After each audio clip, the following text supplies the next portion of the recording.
There are nights when you lie in bed, expecting sleep to come as gently as a drifting cloud, and yet your mind stirs like a restless sea.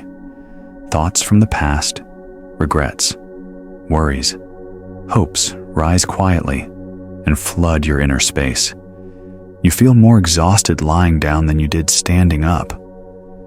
Have you ever asked yourself, is there anywhere I can truly rest?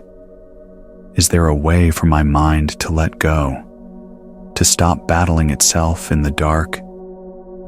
We live in an era of relentless connection emails, news, messages, and yet many feel more disconnected than ever, not just from each other, but from themselves. We've learned how to compete, how to win, how to accumulate, but no one taught us how to simply sit still, how to breathe, how to be okay in silence. Somewhere along the way, we forgot the most basic truth.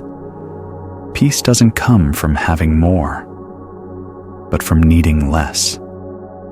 In the rush of life, some begin to turn to Buddhism not for gods or promises of salvation, but for a simpler hope to sleep more peacefully, to suffer a little less, to understand themselves more deeply. They're not looking for a religion to worship, but for a way to return home. Amid countless rituals and philosophies, Zen Buddhism stands quietly like a still lake, whispering, come back to now. There's a story told of a Zen master falsely accused of fathering a child. His name was shamed. His community abandoned him.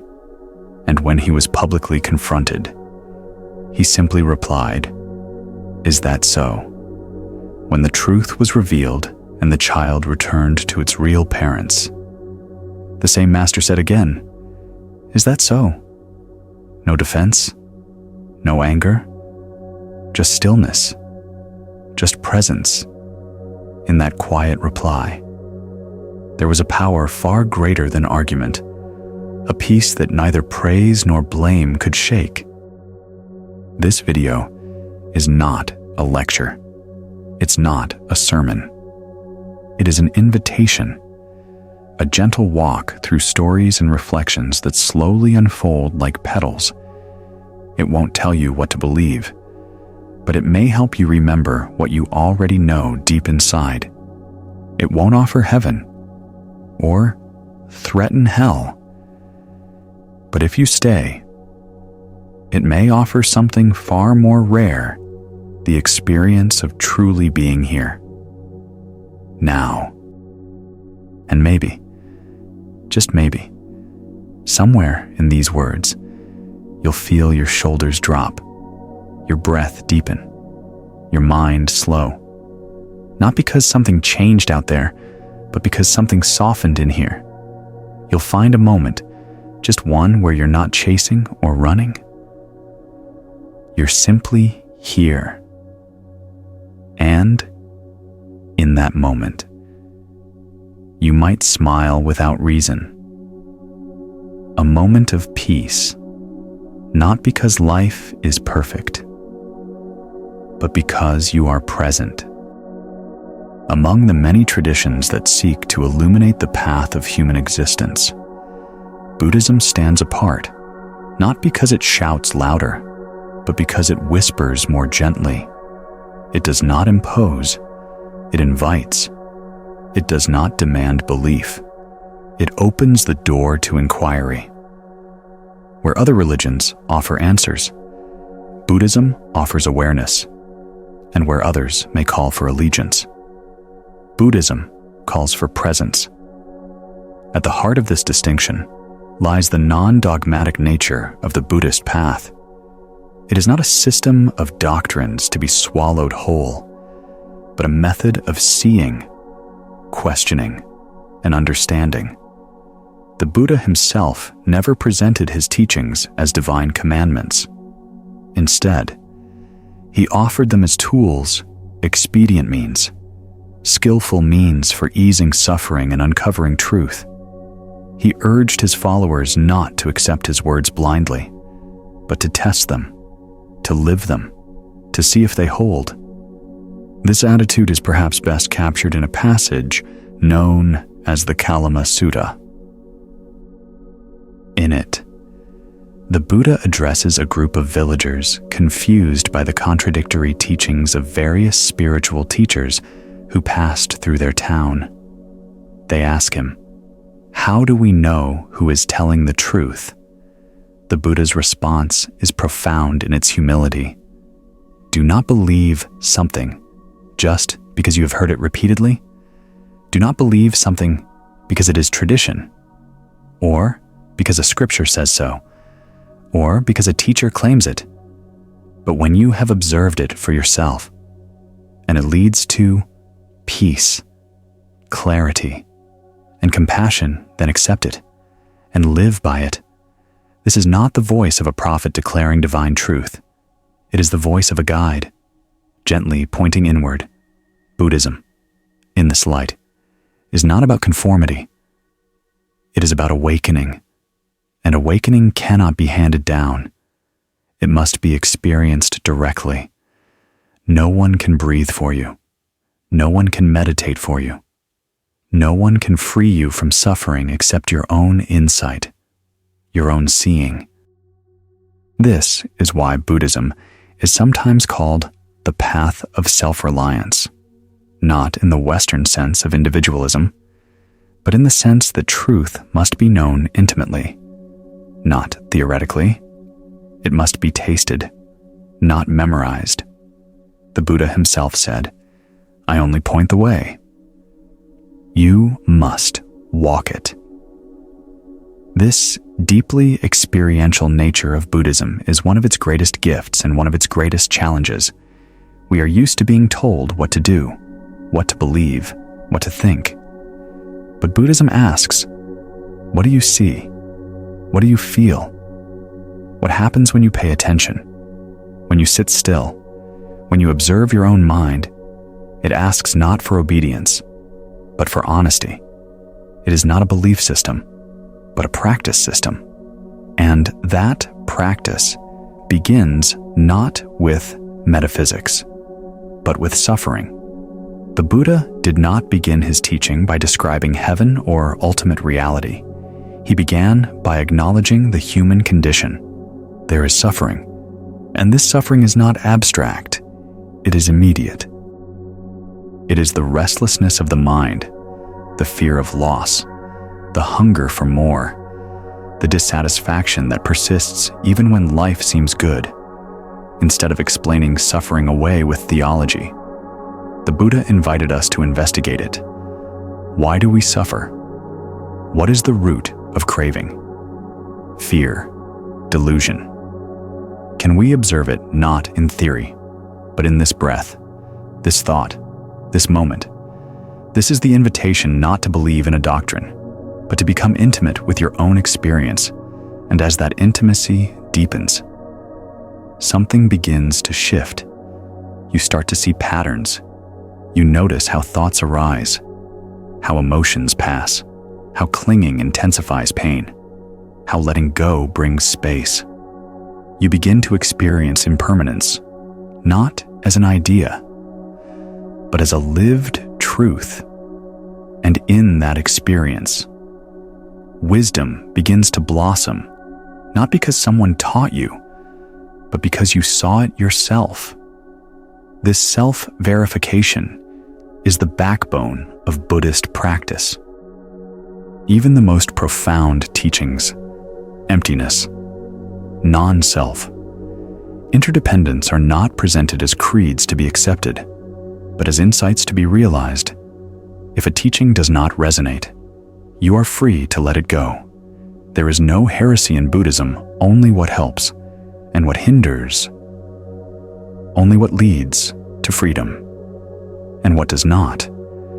This freedom is not chaotic. It is guided by mindfulness, by compassion, by ethical discernment, but it is not controlled by dogma. This makes Buddhism deeply adaptable. It has survived and thrived in vastly different cultures: India, Tibet, China, Japan, Southeast Asia, and now the West, not by enforcing sameness, but by honoring context. It has changed language, clothing, rituals, while preserving the essence: awareness, suffering, insight, liberation. And this adaptability is not accidental. It is built into the very DNA of the Dharma. In Mahayana Buddhism, there is a concept called upaya, skillful means. It refers to the idea that teachings are not ultimate truths, but tools, a raft, not the shore. Once you cross the river, you don't carry the raft on your back. You leave it behind. Even the teachings are to be let go of. Once their purpose is served, this is radically non-dogmatic. It means that even the most cherished beliefs must eventually be released. Even Buddhism must be transcended. As one Zen master said, "If you meet the Buddha on the road, kill him, not because the Buddha is wrong, but because clinging to any image, any concept, even of enlightenment, becomes a hindrance." This may feel unsettling. We want certainty. We want something to hold on to. But Buddhism offers something subtler, and perhaps more liberating: the ability to live with not knowing, to rest in openness, to meet life freshly, without the filter of fixed ideas. This is why silence is so honored in Buddhist practice, not as an escape, but as a space where insight can arise. The Buddha was often silent when asked metaphysical questions, not because he didn't know, but because he saw that such questions led away from the path, not toward it. What good is it to debate the origin of the universe if you cannot meet your own fear with compassion? What good is belief if it does not lessen suffering? So instead of answers, he offered presence. Instead of dogma, he offered a mirror. Instead of salvation, he offered a path. And that path begins wherever you are. With this breath, this body, this moment, there is no need to convert, no need to adopt new beliefs. You are not asked to abandon your tradition. You are simply asked to look, to listen, to feel, to become curious, rather than certain, humble, rather than right, present, rather than perfect. This is the non-dogmatic heart of Buddhism, a religion that is not a religion, a path that does not require belief, a mirror that reflects not what should be, but what is. And in that reflection, gently, a new way of being begins to emerge, not imposed, but discovered, not taught, but remembered, not borrowed, but your own. In the vast ocean of philosophical inquiry, one might expect a spiritual teacher like the Buddha to have strong opinions on questions such as, does the universe have a beginning? Does the self exist beyond death? Is the world eternal or finite? And yet, when the Buddha was asked these questions, his response was often the same: silence. To the modern mind, silence may feel evasive. We equate wisdom with having answers. We imagine a sage as someone who can explain everything. But in Buddhism, silence is not ignorance. It is clarity. It is compassion. The Buddha's silence was not a refusal to engage. It was an invitation to look deeper. He saw that certain questions, even when well-intentioned, did not lead to peace. They stirred more confusion, more speculation, more craving for certainty. And craving, in any form, is what binds us to suffering. One of the most well-known stories illustrating this is the parable of the poisoned arrow. A monk named Malankyaputa was troubled that the Buddha did not answer metaphysical questions. He wanted to know whether the world was eternal or not, whether the soul survives death, whether the Buddha exists after death. Frustrated, he told the Buddha that unless he received answers, he would abandon the path. The Buddha responded with a parable.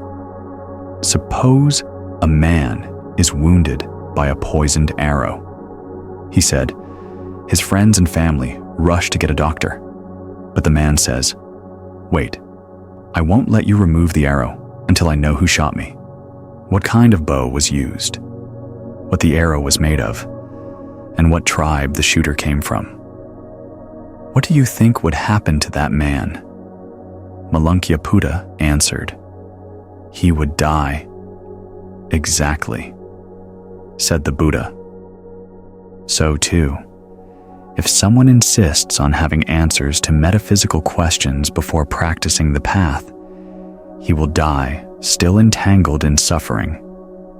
This story reveals a profound truth. Some questions are distractions. They may appear profound, but they do not liberate. They feed the intellect, but not the heart. They keep the mind spinning in circles, avoiding the direct experience of suffering and its cessation. The Buddha was not anti-intellectual.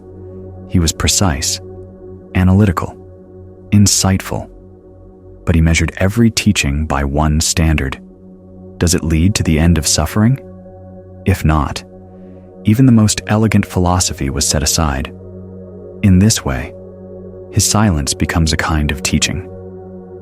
It says, "Let go of speculation. Come back to what is here. Notice the breath. Notice the mind. Notice how suffering arises, and begin there." This is radically different from many religious traditions, where theology forms the core of faith, where debates about creation, the afterlife, and divine nature are central. In Buddhism, what matters is not how the universe began, but how your anger begins. Not what happens after death, but what happens in this moment. When you cling, when you judge, when you resist. The silence of the Buddha is not cold. It is spacious. It honors the mystery. It trusts experience over opinion. There is another layer to this silence, a subtle wisdom. Many of the metaphysical questions posed to the Buddha were based on faulty assumptions. When someone asked, "Does the self exist after death?" the question assumed a fixed self to begin with. But the Buddha saw the self not as a solid entity, but as a process ever-changing, interdependent, empty of inherent nature. To answer such a question directly would be like answering, "How heavy is the shadow of a flame?" The question itself is rooted in illusion, rather than reinforce those illusions. The Buddha chose silence. This kind of silence is deeply liberating. It frees us from the compulsion to know everything, to solve existence like a puzzle. It invites humility. It allows us to rest in the not knowing, not as a failure, but as a profound space of openness. And in that openness, we begin to see clearly. We see that the need for answers often masks a deeper fear, the fear of impermanence, of death, of groundlessness. We chase metaphysics hoping for security, but the Buddha offers something else presence. He says, "You don't need all the answers. You need to see how suffering arises and how it ceases. That's enough." This simplicity is disarming. We want the universe explained. We want enlightenment to come wrapped in cosmic truths. But instead, the path returns us to the breath, to the body, to this very step. This is not a denial of wonder. It is the deepest wonder of all, that liberation is not found in the stars, but in the silence beneath thought. In the Zen tradition, this spirit of silence becomes central. When a student asks, "What is Buddha?" the master may answer, 3 pounds of flax, or simply, remain silent. The point is not to confuse, but to break the habit of clinging to concepts, to return the student to direct experience. And this, too, is what the Buddha's silence does. It is a mirror, not a map, a way of saying truth is not what you think.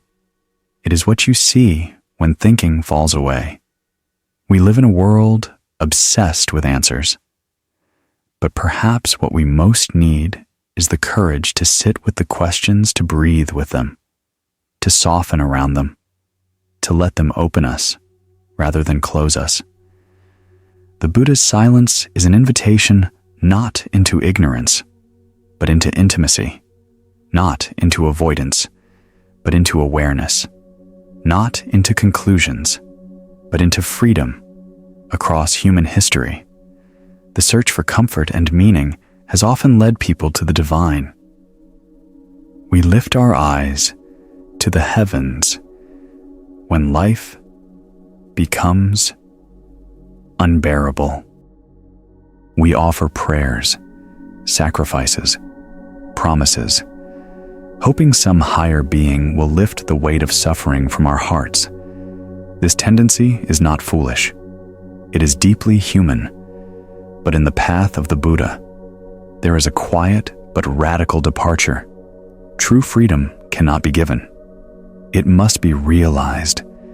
Buddhism recognizes the emotional appeal of divine rescue. Who would not want a powerful God to solve their pain, erase their guilt, or grant eternal bliss? But the Buddha, in his great compassion, did not point us outward. He pointed us inward, not because he denied the existence of gods. In fact, Buddhist cosmology includes many divine beings, devas, brahmas, spirits of various realms.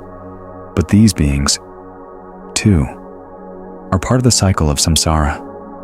They, too, are subject to impermanence. Their joy is temporary, their wisdom incomplete. Even the highest gods, revered in other traditions, come to the Buddha for guidance. In one profound story, Brahma Sahampati, the lord of a heavenly realm, visits the Buddha shortly after his enlightenment. He begs the Buddha to teach, fearing that beings in the world would remain trapped in ignorance without his guidance. It is a striking moment, not the Buddha praying to God, but a God requesting the Buddha to act. Even Brahma knows the path to liberation lies not in divine intervention, but in direct experience. The Buddha taught that suffering arises from within, from our own craving, aversion, and delusion, and so the solution must also arise from within.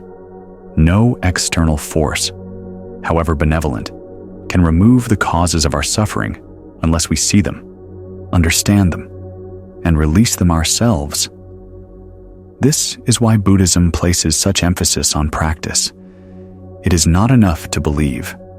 One must observe. One must reflect. One must walk the path. In contrast, many religious traditions emphasize faith in a savior, a figure who, by grace or sacrifice, redeems the believer. But in Buddhism, the teacher does not save. He guides. He shines a light. But you must walk. You must look. You must let go. This can feel confronting. We long for rescue. We want someone to promise, everything will be okay. But the Buddha did not offer comfort through illusion. He offered truth through clarity. He said, there is suffering, and there is a way out. But the way is not through worship. It is through wisdom. It is not through hoping for a better life after death, but through understanding this life, here and now. When people asked the Buddha about gods, he often remained silent, not because he denied them, but because he saw that focusing on the divine distracted from the real work taming the mind, opening the heart, and waking up from the dream of separation. Even prayer, in Buddhism, is different. It is not a plea for intervention, but a practice of intention. When Buddhists chant or offer incense, they do not ask a god to remove their suffering. They cultivate qualities compassion, clarity, patience within themselves. The ritual is not to please a deity, but to center the mind. This shift is profound. It moves us from dependency to responsibility, from fantasy to direct experience, from helplessness to empowerment. The Buddha often emphasized this: you are your own refuge. No one else can purify you. You must work out your own liberation. This does not mean you are alone. It means you are capable. It means you have within you the capacity to awaken. This message, though simple, is revolutionary. It removes the middleman between you and truth. It says, no priest, no god, no doctrine can give you what you already are. The light you seek is not in the sky. It is in your awareness. But this awareness is clouded by habit, by fear, by belief.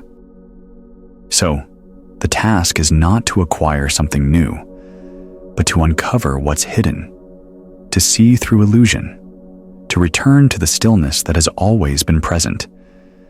This is why the Buddha did not declare himself divine.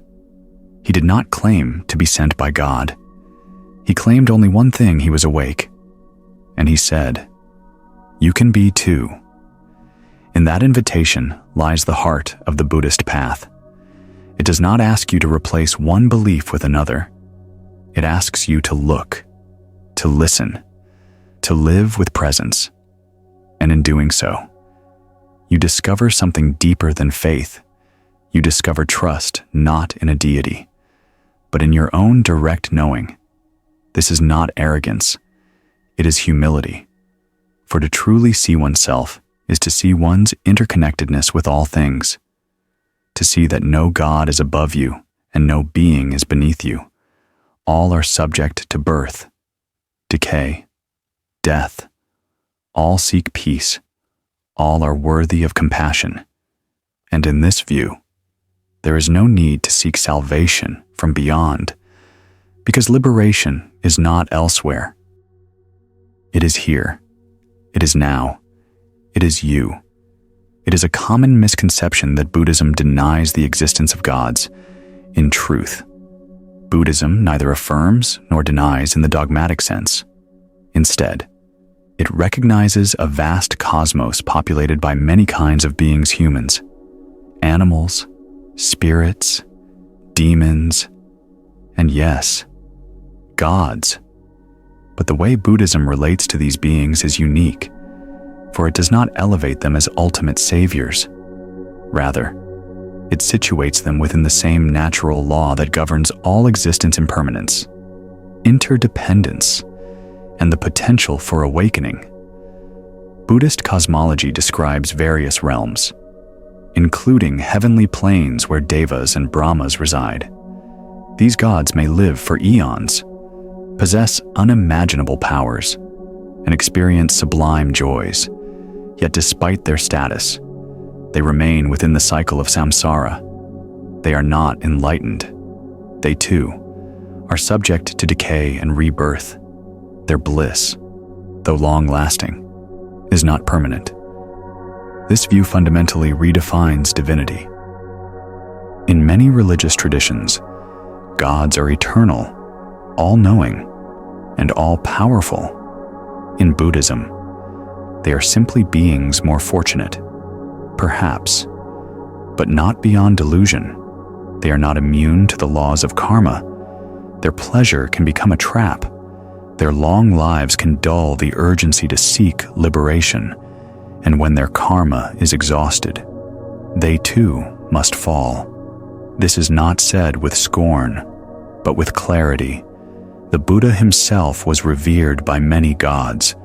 After his enlightenment, deities descended to offer homage, recognizing a light even greater than their own.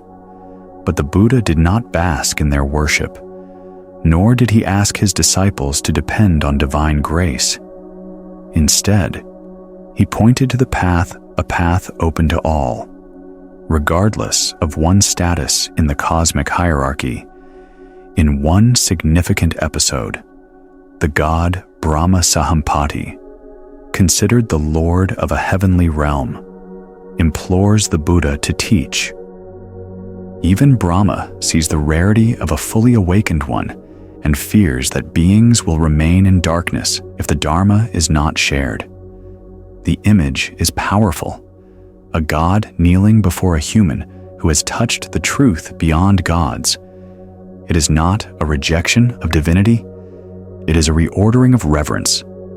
In Buddhism, reverence is not reserved for power, but for wisdom, not for control over the universe, but for insight into its true nature.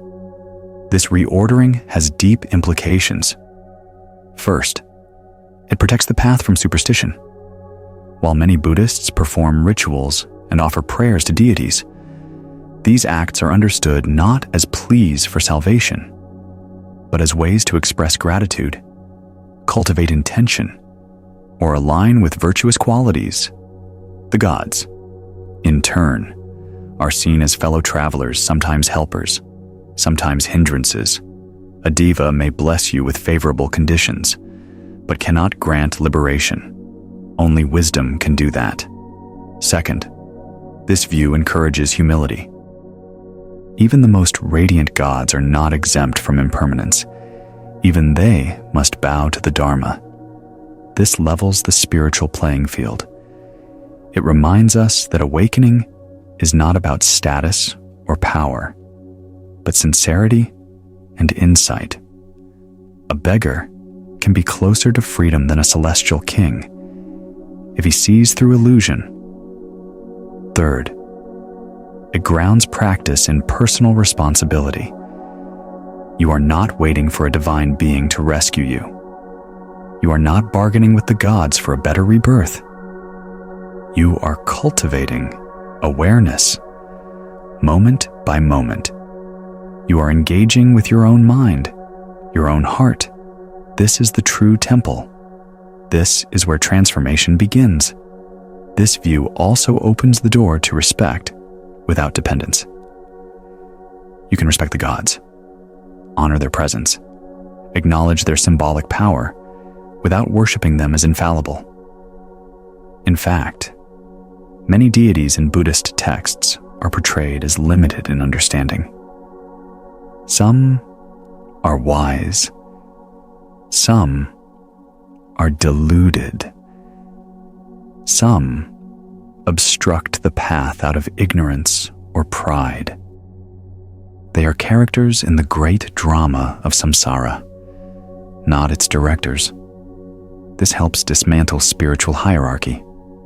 It affirms that the highest truth is not found in a throne in the sky, but in the silence of your own mind, and it allows for a broader, more inclusive spirituality. Because Buddhism does not depend on the existence of gods, it can coexist with a wide range of beliefs. You may be a theist, an agnostic, or an atheist, and still walk the path. What matters is not what you believe, but how you live, how you see, how you suffer and wake up. In this sense, Buddhism is not anti-God. It is post-God. It recognizes the gods without relying on them. It honors the symbolic power of myth without confusing symbol for source. And it keeps the focus where it belongs, not on devotion to power, but on freedom from delusion. This is why the Buddha remained silent on many metaphysical questions. He was not interested in theological debates. He was interested in suffering and its end. He knew that whether gods exist or not, our task remains the same: to understand the mind, to see the causes of suffering, and to walk the path that leads beyond it. Even the gods, if they are wise, do not ask for your worship. They ask for your clarity. They know, as the Buddha did, that the real sacred space is awareness itself. So if you pray, let it be from presence. If you bow, let it be to the moment. If you seek the divine, let it be not in escape, but in understanding. For the Dharma embraces all beings not to elevate them, but to awaken them. And in that awakening, the need for hierarchy fades. There is only light, recognizing itself in every form. In the canon of Buddhist storytelling, there is one encounter that quietly yet profoundly reframes the role of gods in the spiritual journey. It is the story of a seeker, consumed with existential questions, who turns not to a human sage, but to Brahma, the highest of gods. The outcome: silence. Not because the answer is withheld, but because even Brahma, radiant in heavenly glory, does not know. The tale begins with a monk named Vakali, or in some versions, a questioning disciple wrestling with the ultimate concern: the nature of the universe. He wonders, is the world eternal or not? Infinite or finite? Does the self survive death? These are not idle speculations. They are the same questions that have haunted thinkers, poets, and theologians for millennia. Unsatisfied with human interpretations, he ascends to the heavenly realm to seek clarity from Brahma Sahampati, the god of creation, presiding over vast cycles of time and space. Surely, if anyone could know, it would be Brahma. When he arrives, Brahma welcomes him warmly. The air is luminous. Celestial music hums in the background. The splendor is overwhelming. And yet, when the monk poses his question, something unexpected happens. Brahma hesitates. Then he smiles, and with a gentle sorrow says, "I am Brahma, the great Brahma, the conqueror, the unconquered, the all-seeing, the Lord of all that is and will be." His words echo with grandeur, but as the monk listens, he notices something strange. Brahma repeats his titles again and again, avoiding the question. Finally, the monk presses him. "Why do you avoid my question? Do you not know the answer?" And Brahma, the god of gods, confesses, "I do not know. You should have gone to the Buddha. Only the Tathagata can see what lies beyond." This moment is breathtaking in its humility. A being exalted across heavens acknowledges his limitation not in weakness, but in truth. He does not fabricate a story to soothe the seeker. He does not claim knowledge he lacks. Instead, he points toward the Buddha, a human being, as the one who has truly seen. The story strikes a chord not only because of what is said, but because of what it implies. First, it reveals the limits of celestial power. Brahma is not a deceiver. He is compassionate, revered, radiant, but he is not enlightened. His realm, though magnificent, is still within samsara, the endless cycle of birth and death. He too is bound by time, karma, impermanence. Second, it reinforces the central theme of Buddhism. Truth is not found in the sky, but through awakening.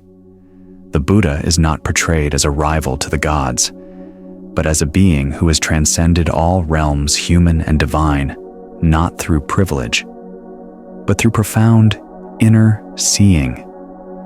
This is a powerful inversion of traditional religious cosmology. In most belief systems, truth descends from heaven to earth, from gods to mortals. In Buddhism, truth rises from the ground of experience, from the depths of human suffering to the heights of liberation. The Buddha does not wait for revelation. He turns inward, sits beneath the Bodhi tree, and touches the earth. And it is the earth, not the heavens, that witnesses his awakening. Even Brahma bows to this. And so this story becomes more than a tale. It becomes a teaching. It teaches that spiritual authority does not rest in grand claims or divine origins. It rests in insight, in clarity, in compassion, in the courage to see things as they are. It also teaches the value of humility. Brahma's honesty is not a failure. It is wisdom. How many beings, divine or otherwise, have the integrity to say, "I do not know"? His response models something profound, that even in uncertainty, there can be grace. Even in limitation, there can be guidance. In this way, Brahma becomes not the answer, but the pointer. He directs the seeker not to worship, but to wakefulness. He shifts the spotlight from hierarchy to wisdom. This aligns with the broader Buddhist view that gods, while real and sometimes helpful, are not central to the path. They may offer blessings, favorable circumstances, or symbolic inspiration, but they are not beyond samsara. And ultimately, they cannot walk the path for us. Each of us must awaken through our own effort, mindfulness, and insight. No divine being, no matter how luminous, can substitute for that. And perhaps this is the quiet power of the story. It reclaims the dignity of human potential. It says that a person, born of flesh and struggle, can surpass even the highest gods in clarity. That enlightenment is not a gift from above, but a discovery from within. This idea is not meant to inspire arrogance, but courage. It says, do not wait for permission from the divine. Do not delay your practice in hopes of a miracle. The miracle is already here in your breath, in your attention, in your willingness to sit with what is real. The gods may admire your effort, but only you can awaken. And when you do, you will see, as Brahma did, that the highest truths are not beyond reach. They are not secrets guarded by deities. They are the quiet, present truths revealed when the mind is still, the heart is open, and the seeker becomes the seer. Among the many paradoxes of spiritual philosophy, one of the most intriguing is this: Buddhism is often referred to as a religion, yet just as often described as not a religion. Some even go as far as calling it the religion of no religion. What could this possibly mean? How can a tradition that spans more than 2,500 years, with temples, rituals, monks, and scriptures, claim not to be a religion in the conventional sense? To understand this paradox, we must look beneath the surface beyond rituals, robes, and chants to the very heart of what the Buddha taught, and more importantly, how he taught it. First, let's explore what most people assume a religion is. Traditionally, a religion involves a few core elements: belief in a divine being or beings, a system of worship, a moral code given by a higher power, and often a promise of salvation or eternal life. Most religions are built around faith. faith in something unseen, something beyond human comprehension, often justified through divine revelation. Buddhism does not conform to this mold. It does not ask you to believe in a creator God. It does not insist on the authority of sacred texts as ultimate truth. It does not offer salvation through grace or divine intervention. And most surprisingly, it doesn't even demand faith as a prerequisite for entering the path. What it does offer is a method, a way of seeing and being that invites direct experience, self-inquiry, and inner transformation. In this sense, Buddhism behaves less like a religion and more like a science of the mind. It does not say, "Believe me." It says, "Look, observe, question everything, even the teachings." The Buddha himself encouraged doubt. He told his followers not to accept his words out of reverence, tradition, or blind belief, but to test them through their own experience. This empirical, experiential approach is radical. It challenges the very foundation of dogma. It's why Buddhism can be practiced by people of any faith or none. You can be a Buddhist and still believe in God, or be a Buddhist and not believe in any gods. What matters is not belief, but awareness. Not what you worship, but how you live. Not which theology you accept, but how deeply you see into the nature of suffering and the path to freedom. This open structure is one reason why Buddhism is so adaptable. It can exist in monasteries and living rooms, in ancient texts and mobile apps, in silence and in song. It takes the shape of the culture it enters, but it remains rooted in one central insight that suffering arises from attachment, and freedom comes from letting go. So why is it still called a religion? Perhaps because it fulfills a deeper purpose of religion. It addresses the human condition. It offers meaning, ethical guidance, community, and a path to peace. But it does so without dogma, without exclusivity, without insisting on supernatural explanations. In this way, it transcends religion while still offering the best of what religion can be.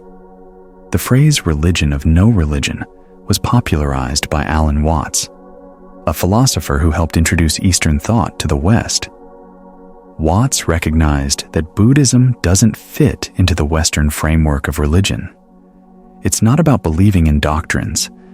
It's about unlearning illusions. It's not about external salvation. It's about internal liberation. It's not about who or what you worship.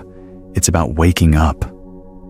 This idea is captured beautifully in the Zen tradition, which emphasizes direct experience over scripture, meditation over ritual, and realization over belief. Zen masters often speak in paradox, use silence as teaching, and point beyond words to the heart of truth. They do not offer answers, they offer presence. And in doing so, they mirror the Buddha's own approach. Even the structure of Buddhism is unusual for a religion. There is no central authority, no single sacred book, no universal creed. Different schools of Buddhism vary in philosophy and practice, from the Theravada traditions of Southeast Asia to the Mahayana schools of China and Korea, to the Vajrayana of Tibet, to the minimalist clarity of Zen in Japan. Yet despite these differences, the core remains the same: the Four Noble Truths, the Eightfold Path, the practice of mindfulness, and the possibility of awakening. This is not belief. This is path, a path that asks not for allegiance, but for awareness, not for conversion, but for commitment to inner truth. This is why many people drawn to Buddhism don't call themselves Buddhists. They meditate, they study, they live mindfully, but they don't wear a label, and that's entirely consistent with the spirit of the tradition. Buddhism doesn't care what you call yourself. It only asks, are you suffering? Do you want to wake up? This pragmatic, non-sectarian, open approach is part of what makes Buddhism so profoundly healing. It meets you where you are. It doesn't judge your background. It doesn't ask you to renounce your culture. It doesn't require robes or rituals. It only invites you to look within, and in that looking, to see clearly, to see how the mind creates suffering through clinging and resistance, to see how peace arises when we let go. This is a quiet revolution, not a religious war, but a shift in perception.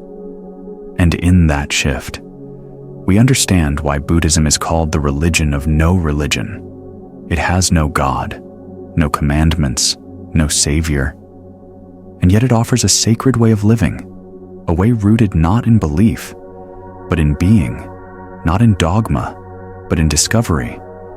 So perhaps the label doesn't matter. What matters is the invitation, an invitation to wake up, to breathe, to suffer less, to love more, to live fully. Whether you call it a religion, a philosophy, a way of life, or simply the art of presence, it is, in essence, a return, not to a deity, but to yourself. And in that return, everything changes. When comparing Buddhism to other world religions, one must proceed with care, not to judge or rank, but to observe with clarity.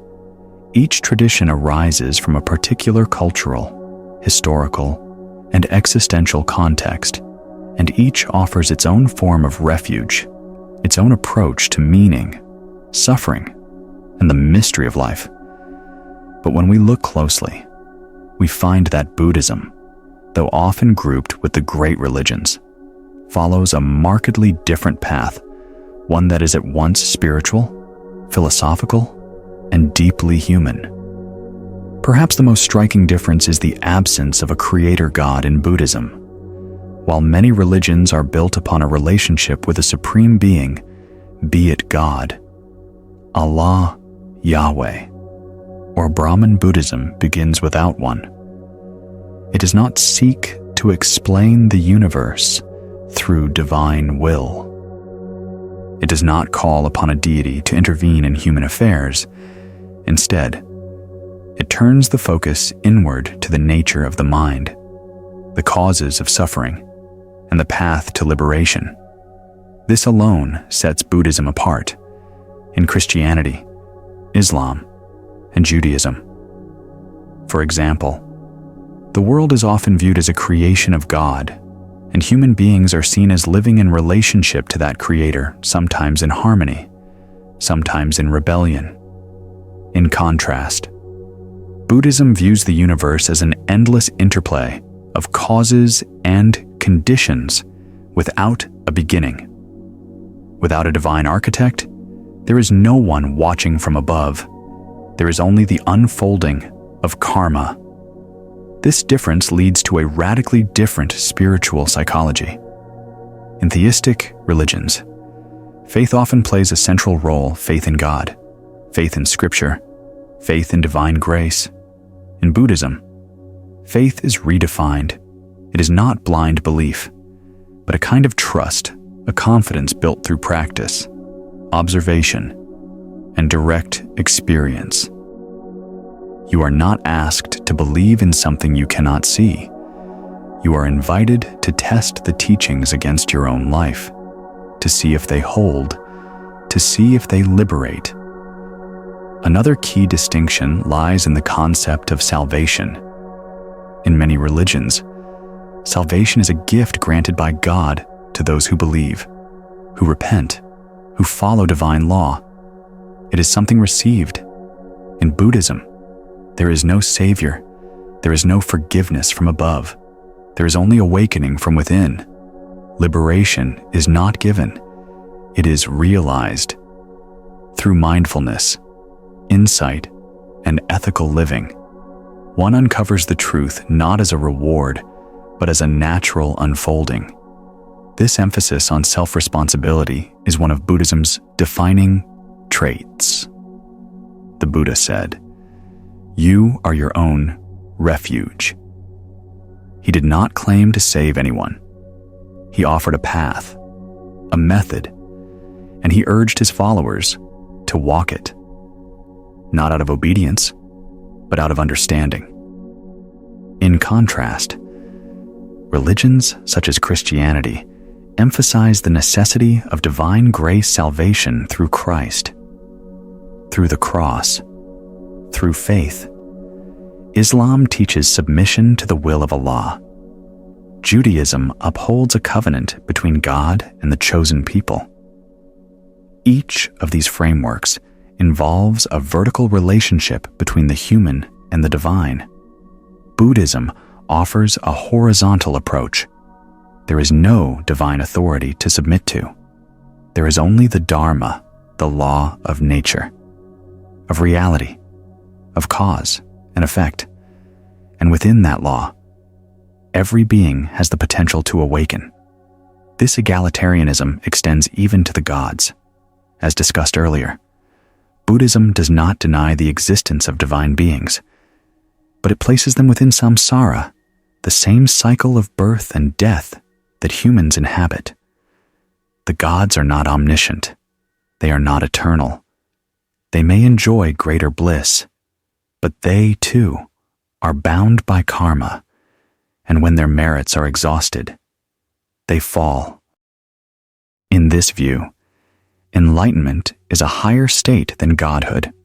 No other major religion speaks this way. Then there is the matter of doctrine. In many faiths, Scripture is sacred and absolute. The Bible, the Koran, the Torah. These are considered divine revelations, not to be questioned. In Buddhism, even the scriptures are provisional. They are tools, not truths. If a teaching helps you see clearly, use it. If not, leave it behind. The Buddha himself said, "My words are like a raft. Use them to cross the river, but do not carry them on your back." This pragmatic, non-dogmatic spirit is rare in religious history, and it shapes every part of the Buddhist path from ethics to meditation to philosophy. Ethics, for example, is not grounded in commandments from God. It is grounded in awareness. You are not told, "Do not kill," because God forbids it. You are invited to see when I harm another. I harm myself. When I lie, I create confusion. When I steal, I plant fear. The precepts are not rules. They are mirrors reflecting the consequences of action. Meditation, too, is different. In most religions, prayer is communication, speaking to God, asking, praising, confessing. In Buddhism, meditation is listening not to a voice from above, but to the stillness within. It is not an act of faith, but an act of presence. And finally, there is the goal. In most religions, the goal is union with God or eternal life in heaven. In Buddhism, the goal is nirvana, the end of suffering, the cessation of craving, the realization of non-self. It is not a place. It is not a reward. It is a state of being free, luminous, awake. This is not to say that Buddhism is superior. It is simply different. Where other religions build bridges to heaven, Buddhism offers a mirror to the mind. Where others emphasize faith, it emphasizes clarity. Where others speak of divine will, it speaks of dependent origination. Where others seek permanence, it embraces impermanence. These differences are not contradictions. but invitations. Invitations to see that there are many ways to approach truth, many paths to peace, and each person must find their own. In the end, Buddhism may be called a religion, or a philosophy, or a way of life. It does not matter. What matters is whether it leads you to suffer less, to love more, to live more fully awake. And if it does, then perhaps labels are no longer needed. Only presence, only practice, only freedom. Before he was the Buddha, he was Siddhartha Gautama, a prince surrounded by comfort, beauty, and boundless luxury. His life, from the outside, was perfect, raised in a palace adorned with gold and marble, clothed in silks, entertained by dancers and musicians. His days were curated to eliminate even the faintest shadow of suffering. And yet, something deeper stirred within him, an ache, a question, an unease that no comfort could soothe. His father, King Suddhodana, had been warned at Siddhartha's birth. This child will either become a great king or a great spiritual teacher, wishing his son to follow the path of power. The king tried to shield him from the world's sorrows. He built high walls around the palace. He ordered that no signs of aging, sickness, or death be shown to the young prince. And for a time, it worked. Siddhartha grew into a strong, intelligent, compassionate man. He married a beautiful princess, Yasodhara, and they had a son, Rahula. He had every reason to be content, yet something inside him remained unsettled. Despite all the distractions, he began to sense a hollowness behind the grandeur, like a perfect painting hiding a silent crack. Eventually, curiosity became unbearable.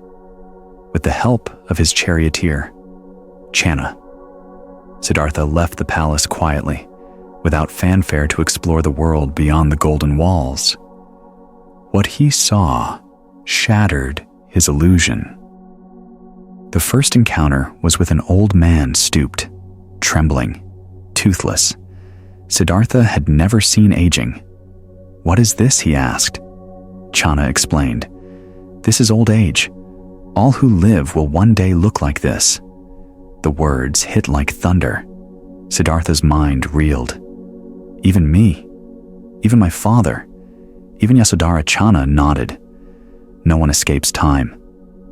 The second encounter brought him face to face with a sick man writhing in pain, covered in sores, breath ragged. Again, Siddhartha was stunned. "Is this common?" he asked. Channa replied, "Sickness visits us all, at any time, without warning." The prince's heart sank. Youth and strength, it seemed, were no shield against suffering. The third encounter was the final blow. He saw a corpse being carried to the cremation ground, limp, cold, lifeless. Mourners followed behind, wailing. "Is this death?" Siddhartha whispered. Channa answered softly, "Yes, my lord, this is where all journeys end." In the span of 3 days, the world he knew crumbled. All that he had taken for granted, youth, health, life, were revealed as fragile, fleeting. The golden palace became a cage. The pleasures that once delighted him now felt like distractions from a deeper truth that everything he loved would one day perish. But it was the fourth encounter that planted the seed of hope. On another day, Siddhartha saw a wandering ascetic calm, composed, radiating a quiet joy. The man had renounced wealth, comfort, even family, and yet he walked with serenity. "Who is he?" Siddhartha asked. Channa explained. "He is a seeker, one who looks for freedom from suffering." For the first time, Siddhartha glimpsed another possibility. Not denial, not despair, but inquiry, a life not of indulgence nor avoidance, but of understanding. This moment marked a turning point, not just in Siddhartha's life, but in the history of human spirituality. That night, the palace could no longer hold him. The soft pillows felt heavy. The scent of perfumes, cloying. He looked at his sleeping wife and child with tender sorrow, knowing he could not stay. He mounted his horse, Kanthaka, and with Chana by his side, rode away into the night. At the edge of the forest, he took off his princely jewels, cut his long hair, and exchanged his silks for a simple robe. He asked Chana to return to the palace. The world he had known was over. A new journey had begun. But this was not a flight from duty. It was a calling towards something greater. Siddhartha was not rejecting life, he was embracing it fully, seeking to understand it at its core. He had seen suffering. He had felt its weight. And now, he wanted to find its cause, and if possible, its end. This story has been told countless times, and yet, each retelling carries a quiet power, because it is not just the story of a prince, it is our story. We, too, live within walls of comfort or denial. We, too, are startled when age, sickness, or death arrive unannounced. We, too, feel the ache for meaning beneath the noise of daily life, and we, too, catch glimpses, however brief, of another way, a path of presence, of inquiry, of liberation. The genius of Siddhartha's journey lies in its humanity. He did not start with supernatural visions or divine messages. He started with questions. He started with suffering. He started exactly where we are, and that is why his path remains so relevant. It does not ask for belief in a God.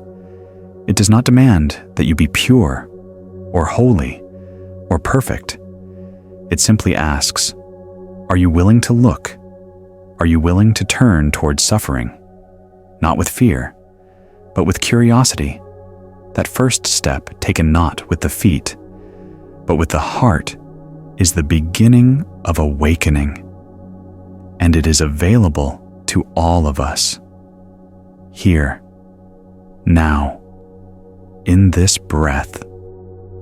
After leaving the palace and renouncing his princely life, Siddhartha Gautama embarked on a journey not only through forests and villages, but through the vast and shadowed terrain of the inner world.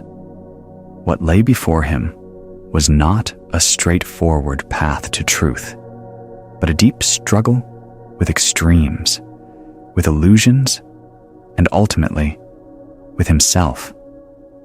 This is the chapter where the young seeker becomes the Buddha, but only after passing through the fire of spiritual rigor, self-denial, and the rediscovery of balance.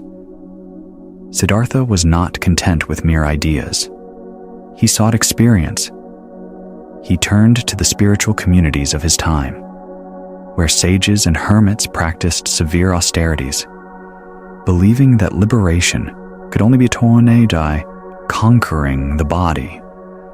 He studied under renowned masters like Alara Kalama and Udaka Ramaputta, mastering their techniques, surpassing their realizations. Yet, he felt something lacking. Their meditative states, though tranquil and lofty, were still temporary. They offered escape, not liberation. So he turned even more inward, practicing extreme asceticism for 6 long years. He starved his body, reducing himself to skin and bone. He held his breath until he fainted. He exposed himself to the elements, wore only rags, and subsisted on a single grain of rice a day.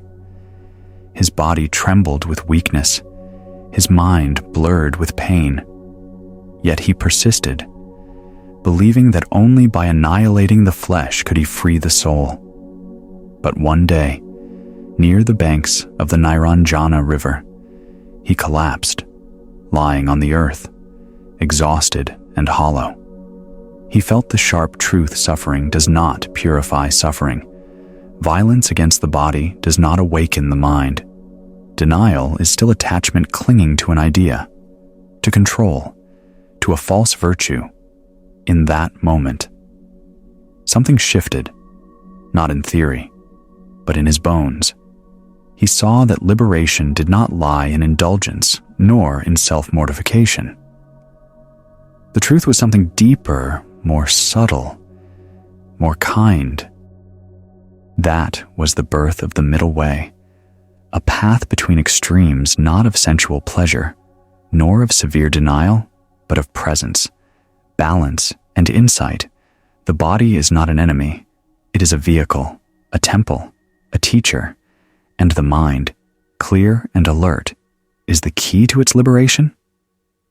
Shortly after, a young village girl named Sujata saw him seated beneath a tree, frail and emaciated, mistaking him for a forest spirit. She offered him a bowl of milk rice. At first, Siddhartha hesitated, but then, with deep humility, he accepted.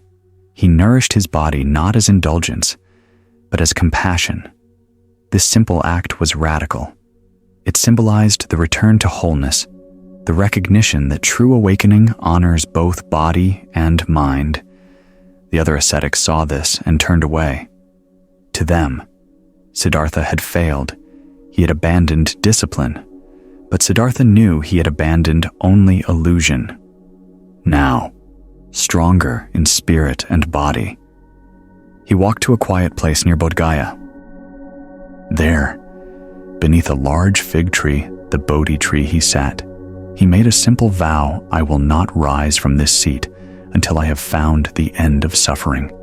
And so began the final night of his quest. As he sat, Mara, the personification of illusion, fear, and ego, appeared. Mara sent his armies to distract him, his daughters to tempt him, storms to terrify him. But Siddhartha did not react. He did not resist. He simply remained present. Mara then tried a subtler tactic: pride. Who are you to seek this truth? By what right do you sit here? Siddhartha responded by reaching his hand toward the earth. He touched the ground in silence, and the earth itself bore witness. This is a being who has given, who has loved, who has walked with sincerity. This is one who is ready. That gesture, the earth-touching mudra, symbolizes grounded truth, not borrowed belief, but lived integrity. Siddhartha did not claim authority from gods or texts. He claimed it from his life. As dawn broke, so did the veil of ignorance. He saw, not with eyes, but with awakened knowing, the nature of all things, how suffering arises through craving, how craving arises through ignorance, and how all beings are caught in this wheel turning endlessly through birth, aging, death, and rebirth. He saw the law of dependent origination, that nothing exists independently, that all things arise in relation, conditioned by causes, bound by time, and destined to pass. He saw karma not as punishment, but as the simple unfolding of cause and effect, and he saw that freedom is possible not after death, not through divine grace, but here, now, through awareness, compassion, and wisdom. At that moment, Siddhartha Gautama became the Buddha, the awakened one. But what he awakened to was not a new belief, not a vision of heaven, but to the very reality we all inhabit: the same breath, the same thoughts, the same struggles.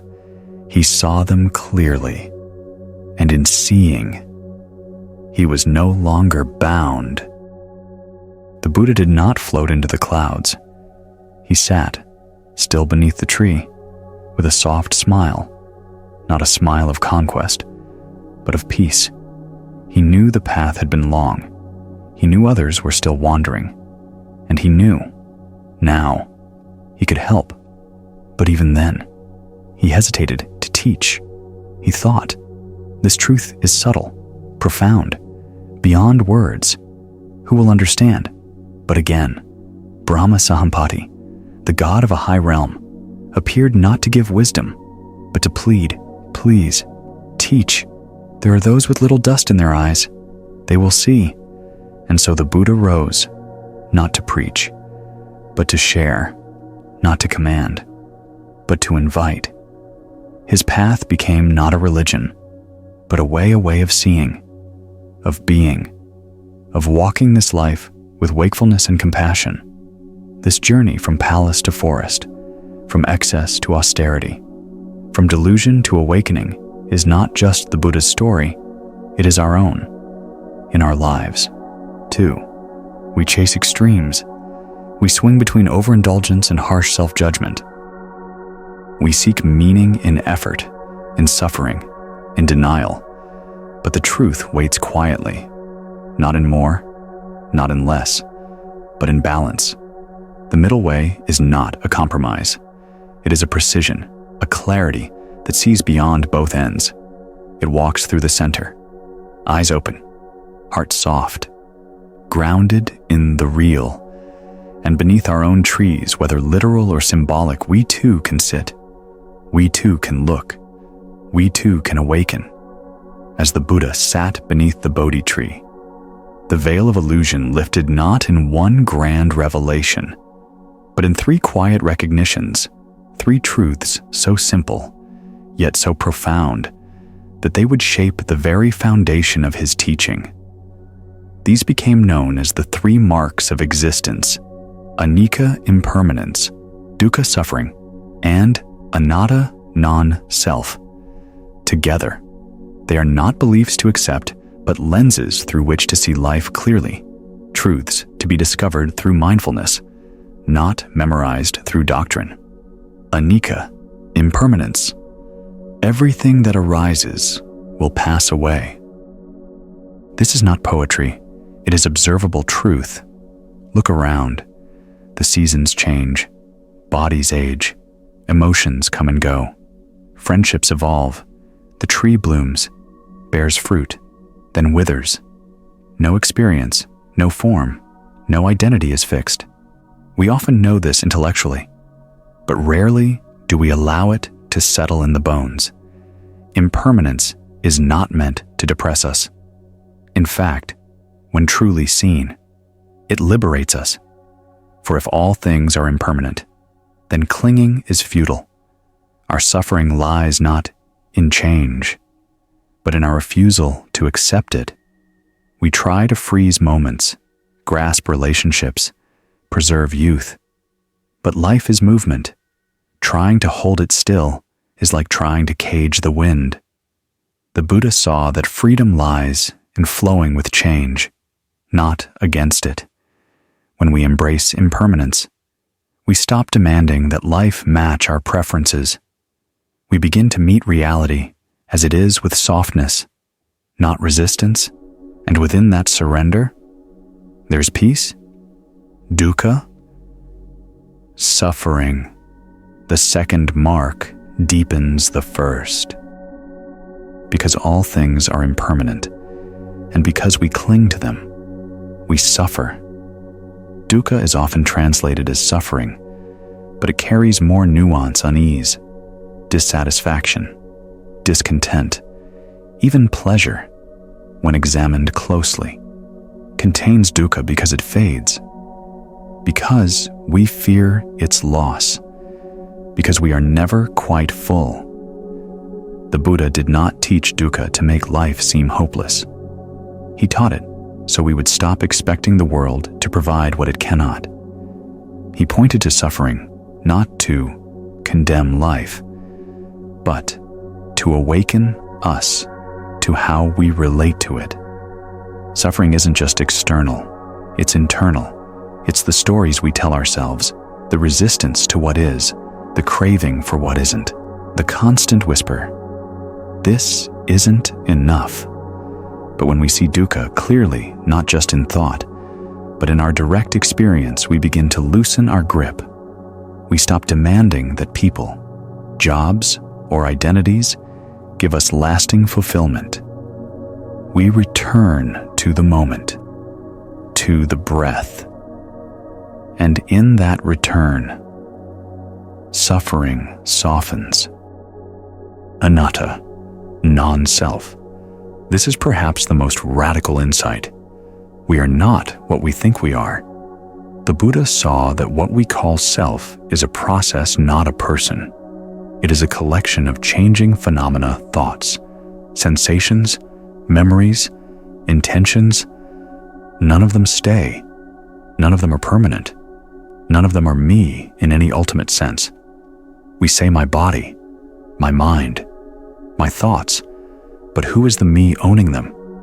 When we look deeply, we find no fixed center. There is only awareness, watching the stream of experience, the self, as we imagine it, a solid, separate, unchanging, as an illusion born from habit, language, and fear. This is not to say we don't exist. We do, but not in the way we think. We are not nouns. We are verbs, not things, but unfoldings. And in that realization, the need to defend, protect, and constantly improve a separate self begins to dissolve, without a fixed self to cling to. What remains presence, clarity, compassion. The Buddha didn't teach non-self as a cold idea, but as the doorway to freedom. When there's no rigid self, there's nothing to defend, nothing to fear, no one to insult. Life becomes lighter. Relationships soften. Forgiveness becomes natural. And love, true love, emerges, not as possession, but as presence. Together, a mirror for awakening, anicca, dukkha, and anatta are not three separate truths. They are facets of one reality. Each leads into the next. Impermanence gives rise to suffering because we resist change. Suffering arises from clinging to a self that doesn't exist, and non-self liberates us from both impermanence and suffering because we no longer take things personally. These are not ideas to debate, but truths to observe. When your joy fades, can you see impermanence? When anxiety arises, can you see suffering as clinging? When identity is threatened, can you see the illusion of self? To live in alignment with these truths is to live awakened. To resist them is to remain caught. And so the practice is not to accept these truths as beliefs, but to meet them gently, moment by moment, in a breath, in a falling leaf, in a goodbye, in a laugh that fades, in the face of a loved one aging, in your own reflection, changing year by year. This is the Dharma, not in temples, but in time, not in books, but in being. And as we sit with these truths, not as burdens, but as companions, we begin to live with greater ease, greater humility, and a deeper, quieter joy. Not because life stopped changing, but because we did. Among the many phrases that echo through the teachings of the Buddha, few are as quietly revolutionary as this ehipassiko. Come and see. It is not a command. It is not a demand. It is an invitation, gentle yet bold. In a world filled with proclamations of truth, dogmas carved in stone, and declarations demanding belief, the Buddha offered something radically different experience. He did not say, "Believe me." He said, "Come, look for yourself." This spirit of ehipassiko is woven into the earliest stories of the Buddha's life as a teacher. After his awakening under the Bodhi tree, he hesitated to teach. He knew the truth he had realized was subtle, deep, beyond concepts. But when he looked out at the world, He saw beings caught in suffering, some with only a little dust in their eyes. And so he walked. He came to the deer park in Sarnath, where his former companions had gathered. They'd left him earlier, disappointed when he abandoned his extreme ascetic practices.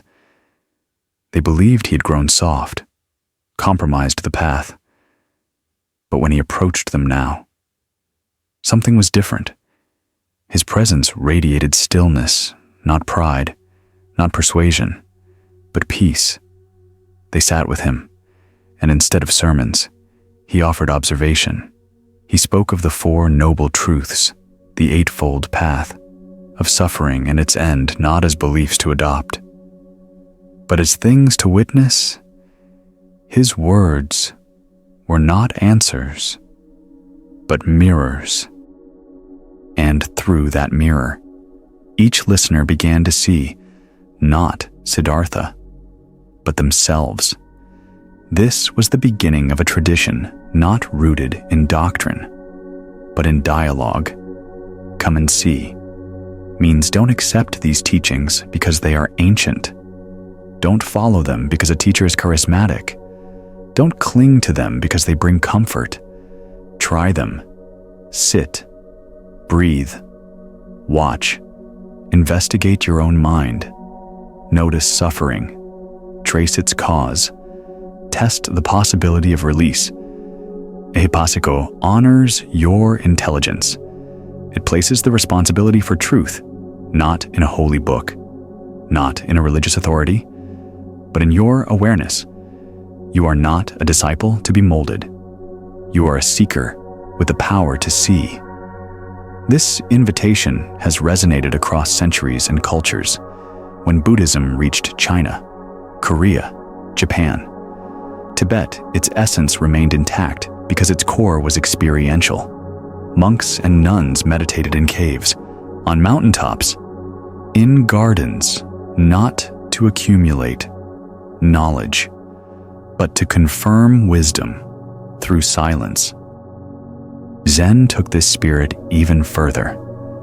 Masters would meet questions with silence, with paradox, with a shout, anything to knock the student out of conceptual thinking and into direct seeing. There was nothing to believe, only something to realize. Even now, in meditation halls and living rooms, in prisons and hospitals, people sit with closed eyes, not worshiping, not reciting, but looking within. What do they seek? Not answers, but clarity. Not gods, but presence. Not dogma, but direct contact with the real. This is the beauty of Ehipasiko. It trusts you. It says you are not broken, you are not lost, you are not required to believe what doesn't resonate. But if you are suffering and you long to understand, come, sit, be still, and see. And if what you see brings more confusion, keep looking. If what you see brings peace, stay. This path is not about joining, it is about remembering, not about believing, but about waking up.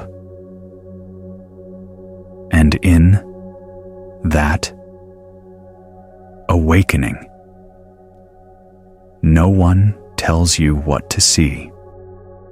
You see for yourself. There is a quiet dignity in the way the Buddha taught a kind of sacred humility that does not impose, but invites. His voice, as echoed in the sutras, never thundered like that of a commanding God. It did not demand submission or obedience. It asked questions. It listened. It waited. In this way, the Dharma, the teaching of the Buddha, was never a monologue from a throne, but a dialogue from the heart. The Buddha did not come to give orders. He came to help others see for themselves. In contrast to religious traditions that revolve around commandments etched in stone or revelations that must be accepted on faith, the Buddha offered a path that unfolds only through one's own experience. He shared tools, mindfulness, ethical living, wise reflection, but he never said, "Do this or you are condemned." Instead, he would ask, "What do you see? What brings suffering? What brings peace?" He often encouraged his disciples to examine his words critically. In the famous Kalama Sutta, he told a group of villagers, "Do not believe something simply because it is written in scriptures, spoken by a teacher, or passed down through tradition." He said, "When you know for yourselves that these things are wholesome, then enter and abide in them." This is a revolutionary approach. It puts trust not in authority, but in awareness, not in tradition, but in discernment. The Buddha's teachings are full of questions, gentle ones that unfold like petals. What is the cause of your restlessness? Can you observe your craving? What happens when you let go? How does this moment feel in your body? These are not rhetorical questions. They are sacred openings, ways into a deeper seeing. In this sense, the Dharma is not a doctrine. It is a mirror. It reflects your own mind back to you, not with judgment, but with clarity. It shows not what you must believe, but what you are already living. It asks not for guilt or repentance, but for attention. This is what makes the path so human. It honors uncertainty. It makes room for doubt. The Buddha never said, "Have blind faith." He said, "Come and see." He met people where they were princes and beggars, soldiers and monks, women and men, and he spoke in the language they understood. Sometimes a teaching was offered through story, sometimes through silence, sometimes through a gesture. There was no one-size-fits-all answer. There was only the willingness to meet life as it is, and to explore that meeting together. Even the structure of the Sangha, the community of practitioners, reflects this spirit of dialogue. Decisions are made by consensus. Monks are encouraged to question, to share insight, to learn from one another. There is hierarchy, yes, but not of domination, of guidance. And even the most revered teacher is still seen as a fellow traveler. In the Zen tradition, this openness is carried further. The master is not a dispenser of truth, but a pointer often using paradox, silence, or unexpected methods to shake the student out of conceptual thinking. The student, in turn, is not a passive recipient, but an active inquirer. Together, they dance, one pushing, one opening, one letting go. This is not a static teaching. It is alive. It breathes. And like any real conversation, it changes. As the practitioner matures, the Dharma shifts not because the truth changes, but because the lens clears. A verse read 10 years ago may seem entirely new today. A breath watched in stillness today may reveal what was hidden yesterday. The Dharma is not a rule book. It is a river. And in that river, you don't need to swim in anyone else's stroke. You find your own. Guided. Yes, inspired. Surely, but never ordered. Even the precepts, the ethical guidelines of Buddhism are offered not as divine commands, but as training tools. They begin with the phrase, "I undertake the training too." They are not "thou shalt nots." They are invitations to observe. How does it feel when I lie, when I take what isn't given, when I act with compassion instead? In this way, ethics becomes a field of awareness, not of fear, and truth becomes a relationship, not a rule. This is the Dharma, a living conversation between your life and your longing, between your suffering and your seeing, between your breath and the boundless now. It is not carved in stone, it is carved in silence. And in that silence, you are always welcome, not as a believer, but as a listener. Looking back on Siddhartha Gautama's journey from a prince enclosed in luxury through the extremes of asceticism to the quiet under the Bodhi tree, one sees not just the path of a man, but the arc of a universal truth.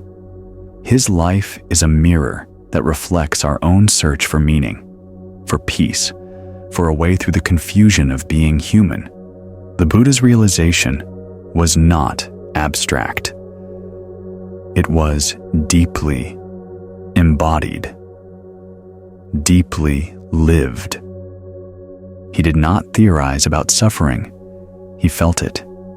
He did not speculate about the path, he walked it. And it was through this walking, this falling and rising, that he discovered the middle way, the gentle, steady path that leads not to escape, but to understanding. At the core of his discovery were the Four Noble Truths, simple, profound, and endlessly relevant. First, that life contains suffering dukkha. This is not a pessimistic view, but an honest one. Birth, aging, illness, loss, disappointment, anxiety. These are part of every life, whether royal or poor. Even joy, when clung to, turns sour. The Buddha did not deny beauty. He simply pointed out its impermanence. He invited us to stop turning away from discomfort and to meet it with presence. Second, that suffering has a cause: craving, clinging, resistance. We suffer because we want things to be other than they are. We grasp at pleasure. We push away pain.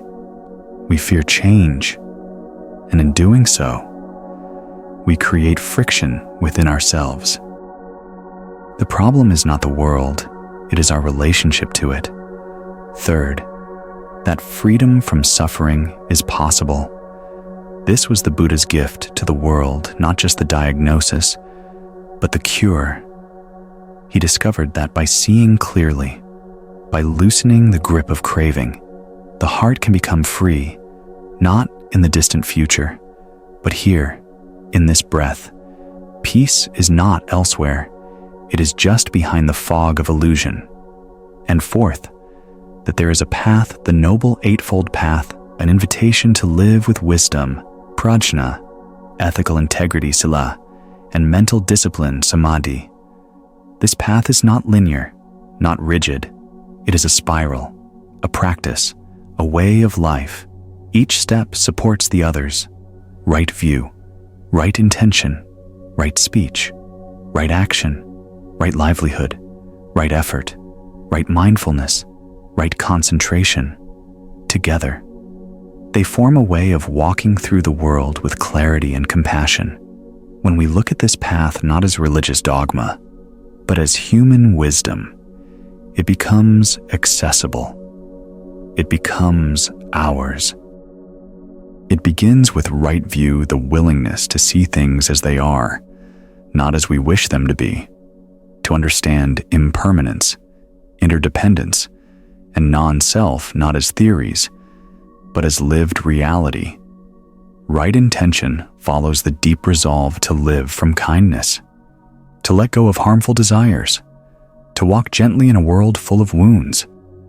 Then comes right speech, the commitment to speak truthfully, kindly, and use language as a bridge, not a blade. Right. Action means living in alignment, choosing deeds that do not harm, that protect life, that reflect our deeper values. Right. Livelihood extends this to how we earn a living, asking whether our work serves healing or harm. With these ethical foundations in place, the path turns inward. Right. Effort asks us to tend the mind not with force, but with steadiness, to encourage wholesome states, to release the unwholesome. Like a gardener, we learn to nurture rather than control. Right. Mindfulness is the heart of the practice moment-to-moment awareness, grounded in the body, open to all experiences. It teaches us to stay, to witness, to feel without judgment. And finally, right concentration, the deepening of stillness, the gathering of attention, the quiet joy that arises when the mind stops chasing. This is not a checklist. It is a way of living, a rhythm, a return. And though it may begin with the teachings of a man who lived 2,500 years ago, it continues in each of us when we pause before reacting, when we listen with our whole being, when we soften in the face of fear. The Buddha did not want followers. He wanted fellow travelers. He did not offer salvation. He offered freedom. He did not ask for belief. He asked for seeing. And so, when we reflect on his journey, we are not studying history. We are meeting ourselves. We are being invited into our own life, more deeply, more honestly, more gently. Because the path out of suffering is not found in a book, not even in a temple. It is found in how we breathe, how we speak, how we love. It is not far. It is right here, now. At the heart of the Buddha's realization lies a truth that is both simple and profound. Craving, thirst, grasping. Desire is the root of suffering, not suffering in the abstract, but in our daily moments of frustration, longing, comparison, and despair. This insight wasn't philosophical, it was deeply human. In Pali, the word for craving is tanha, meaning thirst. It captures that inner pull, the urge to reach, to consume, to possess. Tanha isn't just about physical desires. It includes the longing for experiences, the clinging to identities, the pursuit of recognition, and the fear of losing what we cherish. We wake each day with this thirst humming beneath the surface. We want to be loved, respected, comfortable. We want control. We want permanence. Even our spiritual search can become another form of craving, a desire to become enlightened, to achieve peace, to escape pain. Yet in that very wanting, suffering takes root. The Buddha did not condemn desire out of moral rigidity. He understood that as long as we attach our happiness to something impermanent, whether a person, a possession, or even a state of mind, we place ourselves in conflict with reality. For everything changes. Everything passes. Think of a flower. It blooms with breathtaking beauty. We admire it. We want it to last. But its nature is to wilt. If we try to hold on, we suffer. If we let go, we can still enjoy its fragrance while it lasts. The pain is not in the flower. The pain is in the clinging. This is the key distinction. Craving is not the same as appreciation. We can love without grasping. We can enjoy without becoming attached. The Buddha never advocated indifference. He taught intimacy without bondage, presence without possession. He categorized craving in three main forms. 1. Kama tanha, craving for sense pleasure. This includes food, touch, sights, sounds, anything that delights the senses. 2. Bhava tanha, craving for becoming. This is the thirst to be someone, to attain, to achieve, to secure a fixed identity. 3. Vibhava tanha, craving for non-existence, the desire to escape, to numb, to not feel, to push reality away. Each of these cravings leads us in circles. They may satisfy momentarily, but they never fulfill. The more we feed them, the hungrier they become, like drinking salt water to quench thirst. In the fire sermon, the Buddha described the senses as being on fire, burning with desire, aversion, and delusion. This isn't meant to evoke fear, but recognition. Have you noticed how the mind rushes toward what it wants and flinches from what it dislikes? How peace is lost the moment we insist this must stay, or that must never happen. Craving narrows our vision. It creates tunnel awareness. We stop seeing what is, and only see what we want or fear. It splits the world into mine and not mine, should be and shouldn't be. And in that split, suffering grows. The tragedy is not that we desire, but that we believe fulfillment lies in satisfying desire. We chase one thing after another: relationship, success, retreat, recognition, hoping that this next thing will be the answer. But even when we get it, satisfaction is fleeting. The mind moves on, a new longing arises, and so we run not on a path to peace, but on a treadmill of illusion. So what is the alternative? Not suppression, not repression, but awareness, to see craving as it arises, to pause, to feel its pull, and instead of obeying it blindly, to become curious. What am I really seeking? Is this craving about the object or about my imagined completion through it? Often, craving masks a deeper pain, a fear of lack, of not being enough, of not being safe. When we meet that fear with compassion instead of compulsion, something shifts. The grip loosens, the breath returns. This is the beginning of freedom. Freedom is not about having no desires. It is about not being enslaved by them. It is about moving from reactivity to response, from compulsion to clarity. The Buddha's path does not demand renunciation of joy, but renunciation of delusion. He invites us to taste the sweetness of presence, rather than the intoxication of longing. To delight in the moment, without grasping at the next. One of the great gifts of mindfulness is this: it slows down the mind enough for us to see how craving begins. It shows us that there is always a moment, a breath, a space before we act. And in that space lies our power. We don't need to exile ourselves from the world. We don't need to escape beauty or love or comfort. We simply need to relate to them differently, not as saviors, but as passing companions. As we practice this, we begin to experience a new kind of joy, not the thrill of acquisition, but the peace of sufficiency. A joy that does not depend on getting more, but on needing less. A joy that arises not from external gain, but from internal release. This joy is subtle. It whispers, but it is real. It is the joy the Buddha discovered beneath the Bodhi tree, the joy of no longer chasing.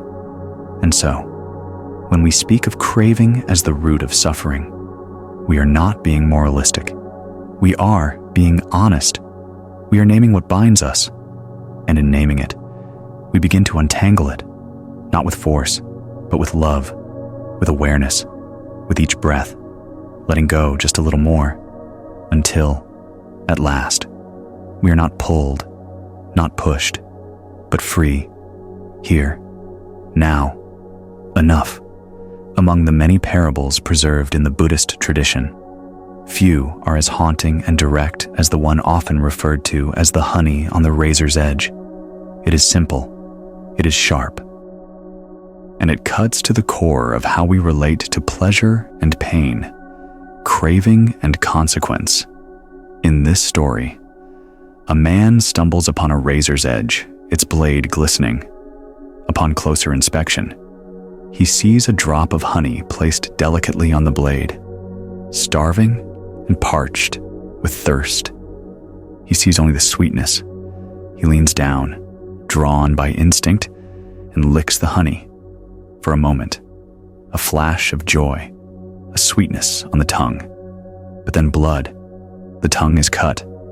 The pleasure turns to pain. And yet, because the memory of sweetness lingers, he licks again. Again the pain. Again the bleeding. Still, again, he returns. This parable is not just a metaphor. It is life. It is how we chase fleeting pleasures. Despite knowing their consequences, it is how we indulge in habits of consumption, comparison, even self-doubt that harm us, while promising just enough comfort to keep us coming back. The drop of honey is our desire. The razor is reality. The man licking is the one who knows, deep down, that something is wrong but cannot help himself. In the Buddha's teachings, this is craving tanha in its rawest form, the desire that overrides reason, the longing that chooses short-term gratification over long-term clarity, the thirst that forgets, moment after moment, the pain that always follows.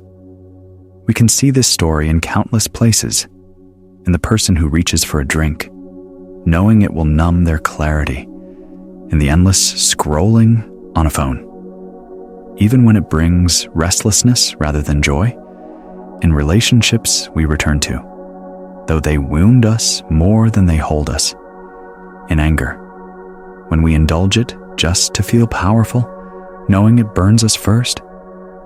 The honey is real. The pleasure is there. That's why the trap works. If it were only pain, we'd walk away. But because the pleasure is sweet, so sweet, we convince ourselves this time will be different. Just one more taste. Just one more moment.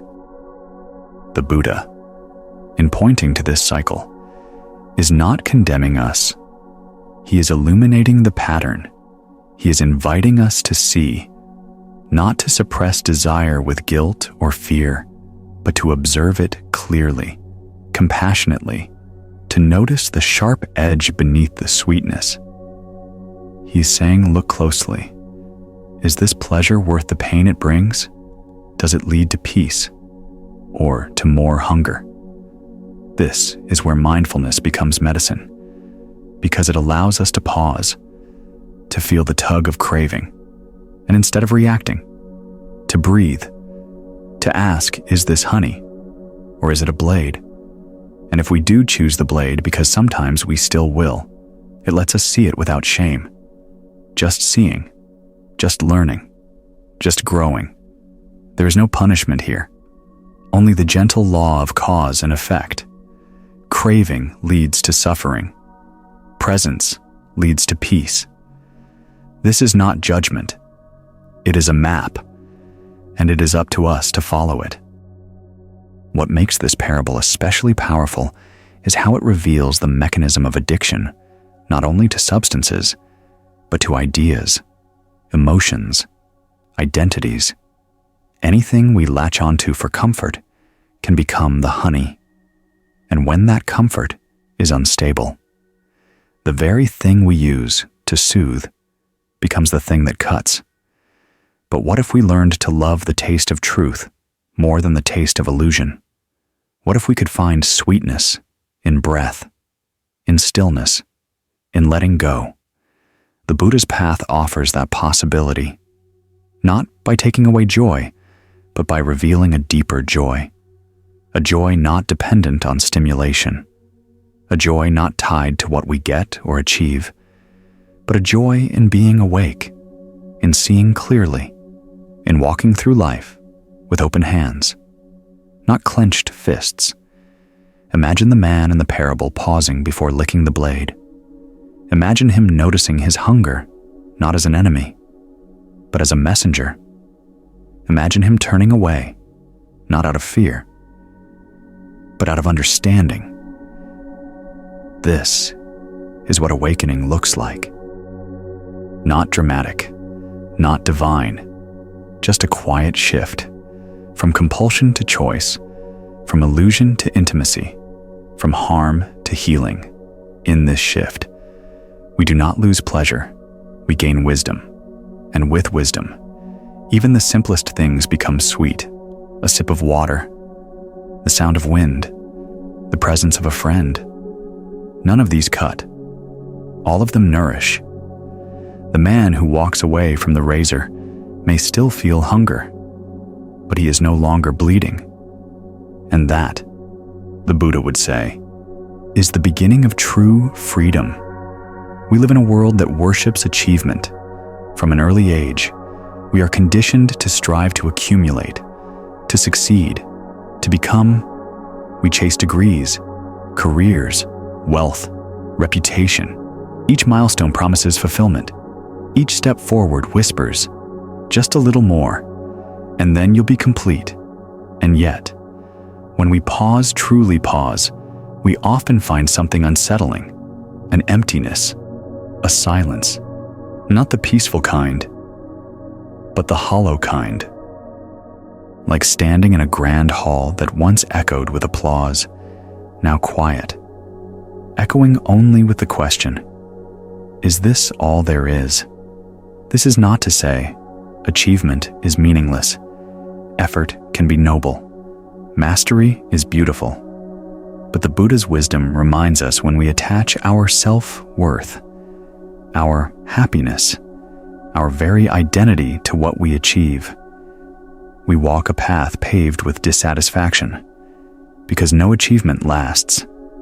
The promotion will fade, the applause will quiet, the trophy will gather dust.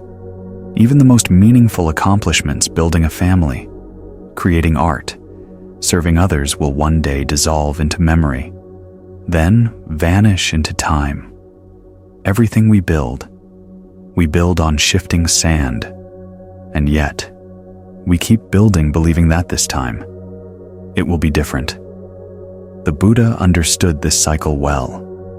He saw how the mind latches onto becoming the hunger to be someone, to accomplish something, to leave a mark.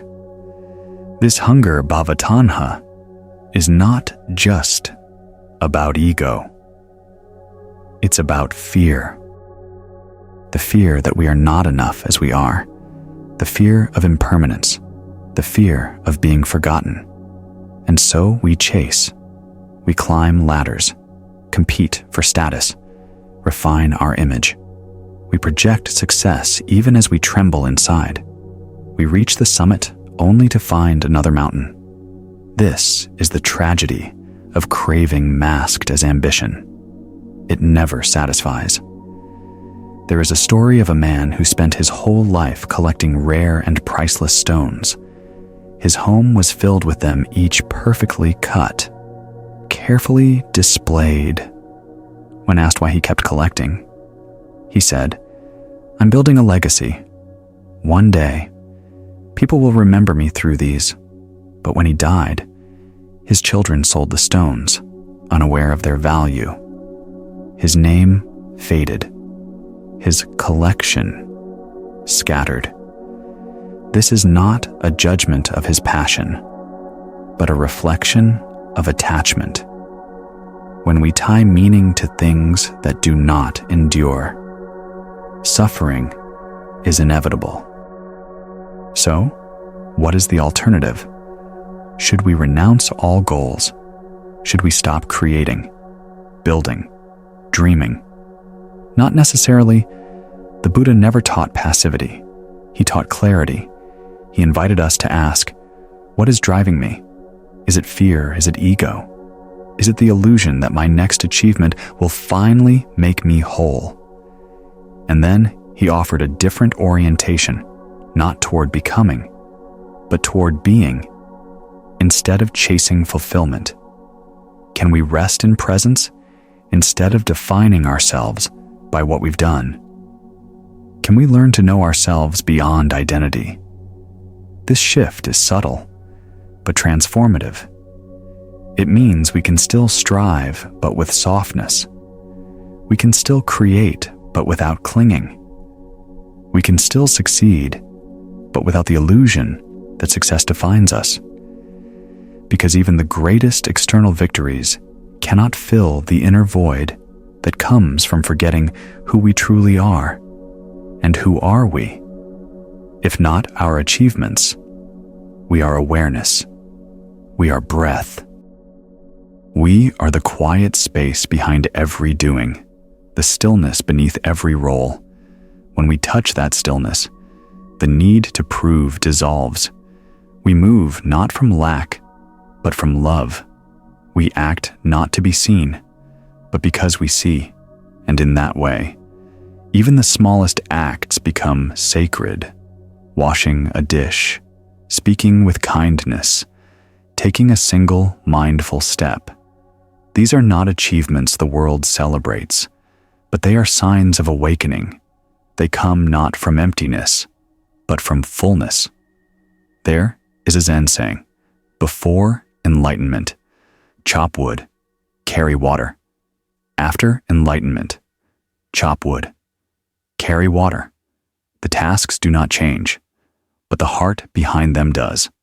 The Buddha's path is not about denying the world. It's about meeting it with open eyes, seeing the impermanence of all things, and choosing, still, to love, not because we need something from life, but because life itself is enough. And when we realize this, a new kind of peace arises. A peace not dependent on outcomes.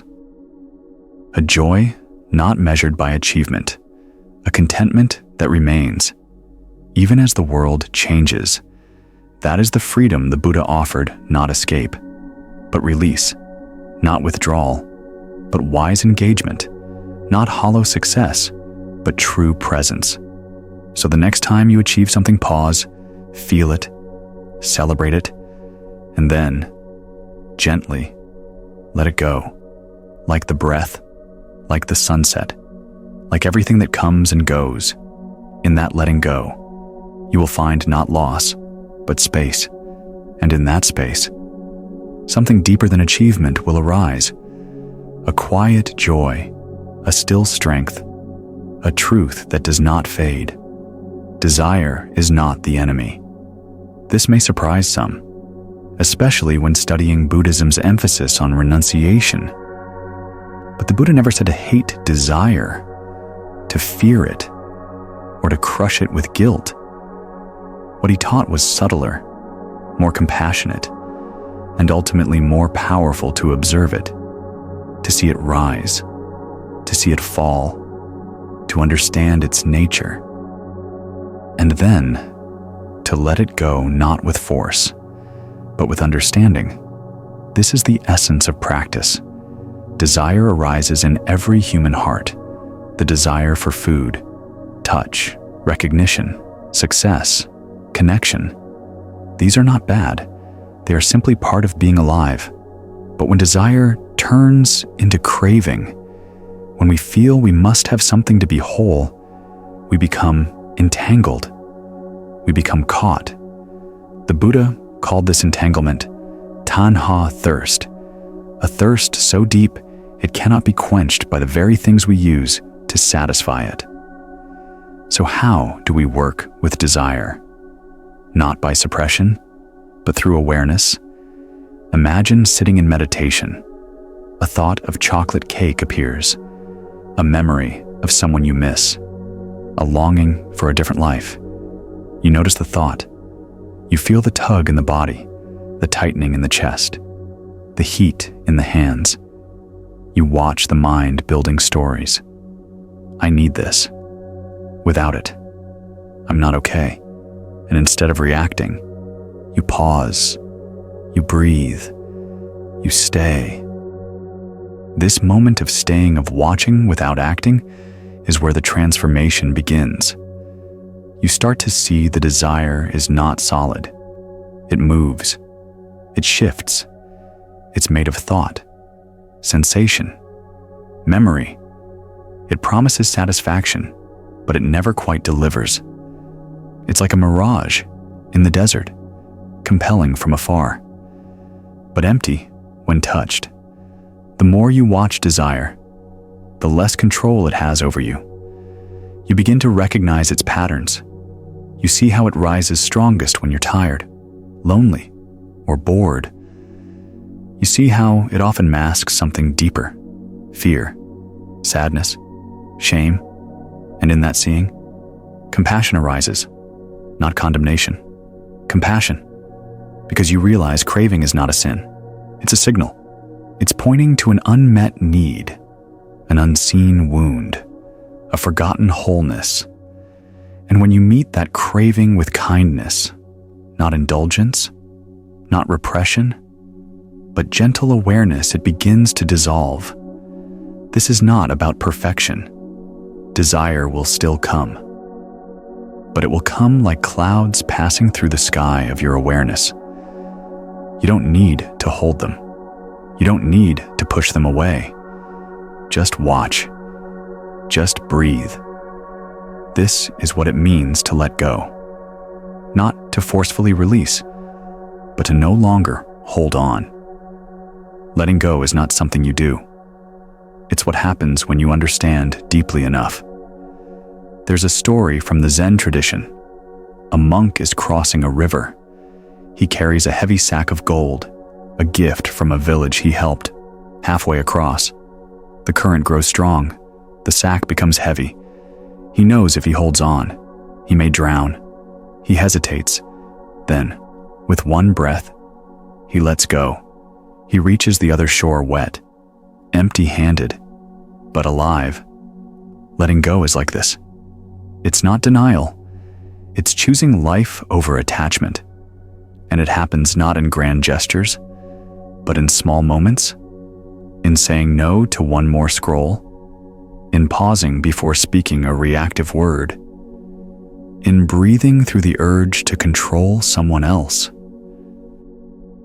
Each moment of letting go is a moment of coming home, home to stillness, home to enoughness, home to who you are when you're not driven by wanting. In this space, joy begins to rise, a quiet joy, not the thrill of acquisition, but the warmth of sufficiency, a joy that says, this moment is complete. This doesn't mean we stop acting, stop dreaming, stop creating. It means we no longer act from lack. We no longer chase shadows. We move from clarity, not compulsion. And this, the Buddha taught, is the path to liberation, a freedom not from the world, but from the grip of longing, a peace not dependent on having, but on knowing we are whole without. So let desire come. Watch it dance, but do not dance with it unless you choose to. Watch it whisper, but do not let it lead unless it serves truth. Sit quietly. Let your breath be enough. Let your being be enough. And when desire rises again, as it will greet it with a smile, a soft smile, a knowing smile, a smile that says, I see you. I don't need you. And in that moment, you are free. Letting go is often described as an act, an effort, a decision, a release. But what follows that moment of release is more important than the release itself. It is a state, a silence, a spaciousness, a stillness that is not empty, but whole. This stillness is not dramatic. It does not arrive with fireworks. It does not announce itself. It is subtle, like dawn light on a quiet lake. You may not even notice it at first, but it is there. And once you taste it, even for a breath, something shifts forever. This is the peace the Buddha spoke of, not the kind you find in a perfect moment, but the kind that arises when you stop needing the moment to be perfect. Imagine holding a heavy bag. You've carried it, for hours, years. Maybe you've forgotten what it feels like to be free. Then, at last, you place it down, your shoulders lift, your breath deepens, your spine softens. This is the stillness after letting go, not because the world has changed, but because you have. In that stillness, you are no longer driven, no longer defined by what you want, or fear, or need to prove. There is nothing missing. There is only presence, only now. Stillness is not just the absence of craving, it is the presence of awareness. It is the feeling of being fully here, without resistance. It is a heart that has stopped running and started resting. And in this rest, a quiet joy arises, not the kind that excites, but the kind that heals. You may notice it when sitting in meditation. After a wave of desire has passed, you didn't fight it, you didn't indulge it, you simply stayed, watched, breathed, and when the wave dissolved, you were still here, still breathing, still whole. This moment unadorned, unamplified is enough. The bird song in the distance, the feeling of the earth beneath you, the rise and fall of the chest. Nothing to add, nothing to fix. Just this. This is not complacency. It is clarity. A clarity that knows the world is changing, but you do not need to chase it. That people come and go, but your peace does not depend on them. That thoughts arise and pass, but you are not your thoughts. Stillness is not passivity. It is presence without pressure. In this space, your actions become simpler, more natural. You no longer do things to escape. You act because it feels aligned. You speak because it is kind. You move because it is time. Not because you're grasping, but because you're here. This stillness also holds deep compassion, because when we stop struggling, we see others struggling more clearly. We understand their craving, their fear, their rush to fill the silence, and we can meet them not with judgment, but with tenderness. A still mind listens. A still heart holds space. A still presence heals. Stillness is not something we achieve. It is something we uncover. It is always here beneath the noise, beneath the need. It's what remains when we stop. And though the mind may try to return to craving, to distraction, to drama, the stillness waits, like a pond beneath ripples, like a mountain beneath clouds. It is the natural state of a heart that is not clinging, and every time we let go, we return to it, even for a moment, even for a breath.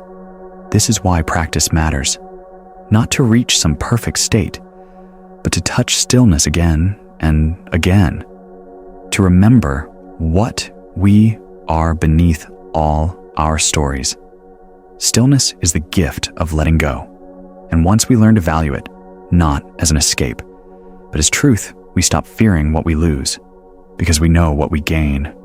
Not things, not titles, but a home inside ourselves, a place that does not move, a peace that does not depend, a freedom that cannot be taken. This is the stillness the Buddha pointed to, not in words, but in silence, not in sermons, but in presence, not in theory, but in the way he walked, slow, open, free. We too can walk that way, not by becoming someone else, but by releasing who we thought we had to be. And in that release, we find ourselves whole, here, still, in the ancient forests where the Buddha once walked. Desire was already a powerful force, but in today's modern world, fast-paced, noisy, and endlessly connected craving has taken on a new intensity. We are surrounded by messages that whisper, shout, and seduce. You need more success, more beauty, more followers, more productivity. It's not enough to be. It's not even enough to do. You must always upgrade, always accumulate. And so, the treadmill spins faster. We wake with to-do lists buzzing in our minds. We scroll through curated lives on screens, comparing, doubting, wanting. We buy things we don't need to fill gaps we can't name. We tell ourselves, once I get there, just one more raise, one more like, one more improvement. Then I'll rest. But the finish line keeps moving, and the rest never comes. This is the modern form of samsara, the endless cycle of suffering. But the Buddha's insight remains timeless. Craving doesn't end when you get what you want. It ends when you stop believing that you need more to be whole. Letting go in this world does not mean leaving society or renouncing all possessions. It means living in the world without being consumed by it. It means pausing before the impulse to buy, to react, to prove. It means asking, what am I truly seeking? It means making room for stillness in the rush. A few minutes of quiet in the morning, a conscious breath between emails, a gentle meal without distraction. These simple acts are radical in a world addicted to speed. They are acts of reclaiming your mind, of stepping off the treadmill, if only for a moment. In those moments, you begin to see peace was never out there. It was always in the space you kept skipping over. Right here, right now, enough. In Buddhist cosmology, the wheel of existence samsara spins endlessly through 6 realms, or states of rebirth. These realms, traditionally seen as literal places one might be born into, are also deeply symbolic. They are not distant universes, but vivid maps of the human mind. They describe not just where we might go after death, but where we already live, moment by moment, depending on the states of our consciousness. To view the 6 realms psychologically is to recognize them as emotional and mental landscapes. Each realm represents a dominant pattern of thought, feeling, and behavior, a habitual inner world shaped by karma, or action rooted in intention. And in this way, we can ask not, which realm will I go to, but which realm am I in now? Let's step into each, not as places far away, but as mirrors reflecting our own minds. 1. The hell realm, the world of anger and torment. This is the realm of intense suffering, hatred, and rage. When we are in the hell realm, we are consumed by aversion. Everything feels like an attack. The world seems hostile. We lash out or retreat into numb despair. There is little space for clarity or compassion. Only fire, whether hot with aggression or cold with depression. We all visit this realm in moments of intense fear, betrayal, humiliation. When life feels unbearable, when the pain is too loud to listen to anything else, the key to recognizing the hell realm is its heat. The body tightens, the breath becomes shallow, the mind clings to stories of blame, guilt, or self-loathing. But even in this realm, awareness is possible. The breath is still here, and one breath, witnessed with compassion, can be the beginning of cooling the fire. 2. The hungry ghost realm, the world of insatiable desire. In this realm, beings are depicted with huge bellies and tiny mouths, eternally craving, never satisfied, Psychologically, this is the state of addiction, obsession, and chronic dissatisfaction. No matter how much we get, it is never enough. When we feel needy, unworthy, endlessly scrolling, shopping, chasing love, validation, or attention, we are in the hungry ghost realm.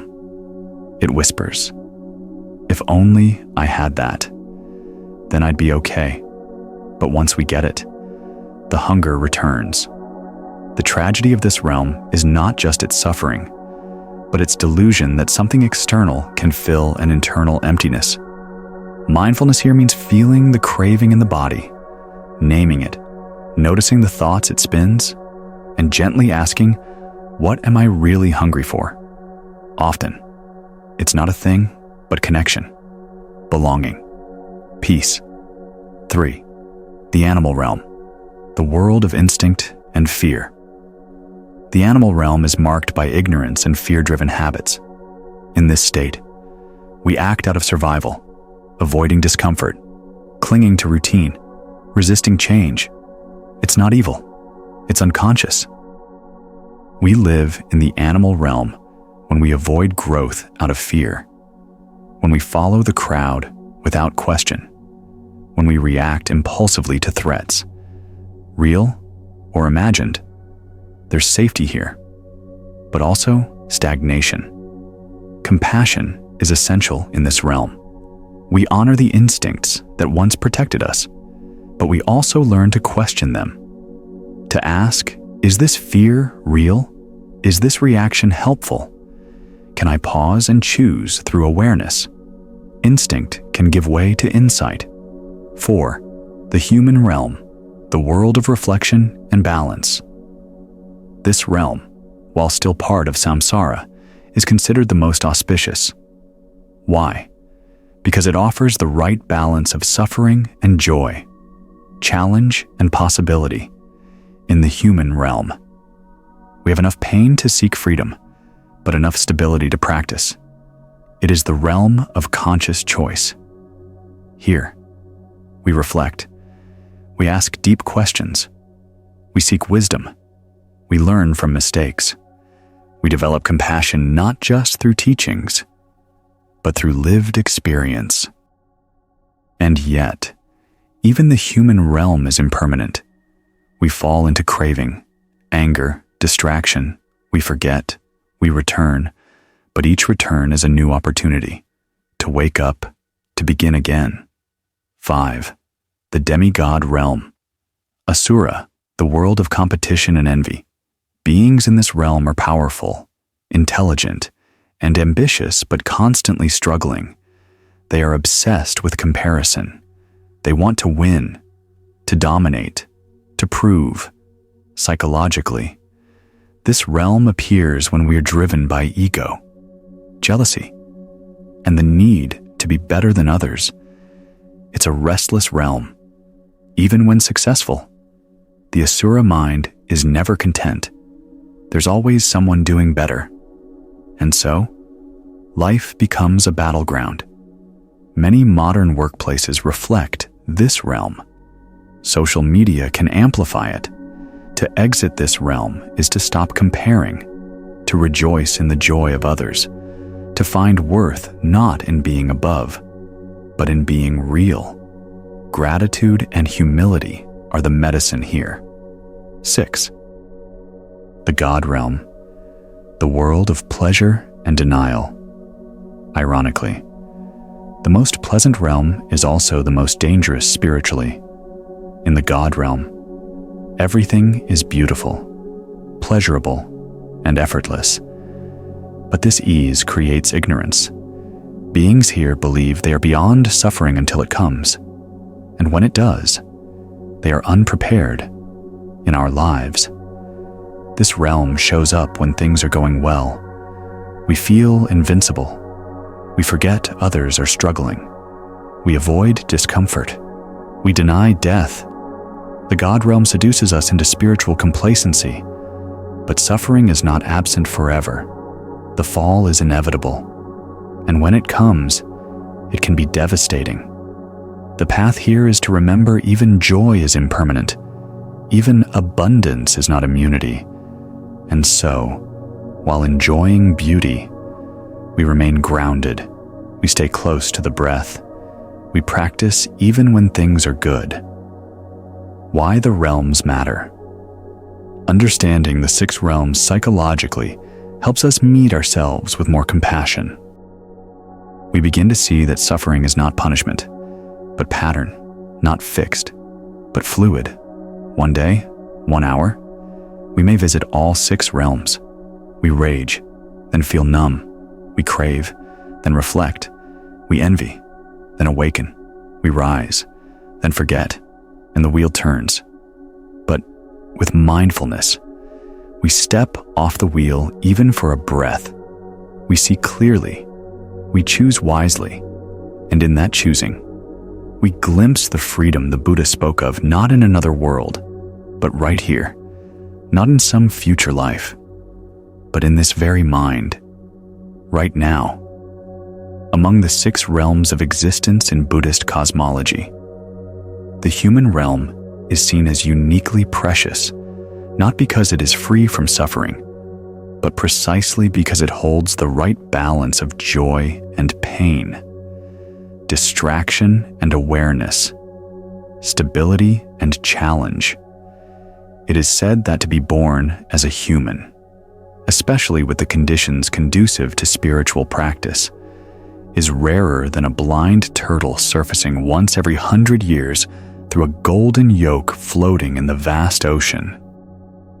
This poetic image reminds us to have a human life, a mind that can reflect, and access to teachings that point to liberation is no small gift.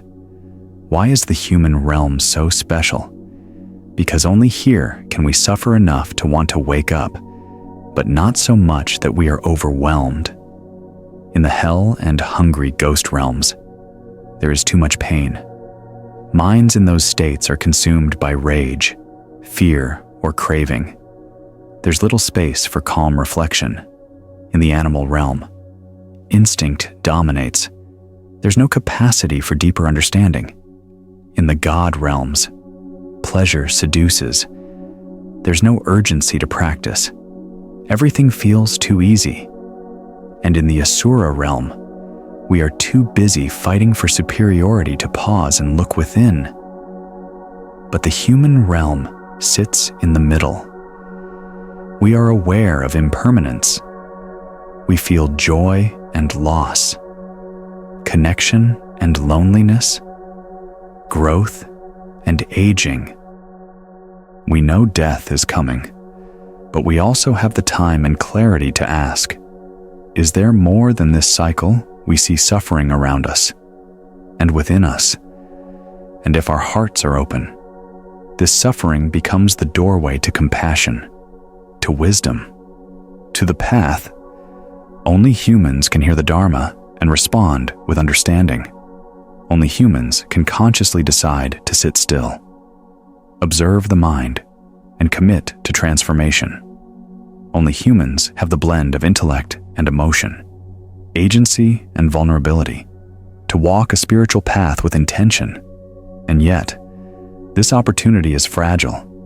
We forget how rare it is. We get lost in busyness, in chasing success, in proving ourselves, in numbing discomfort, in postponing practice. We treat life like a task list, not a treasure. We tell ourselves we'll get to the inner work once things calm down.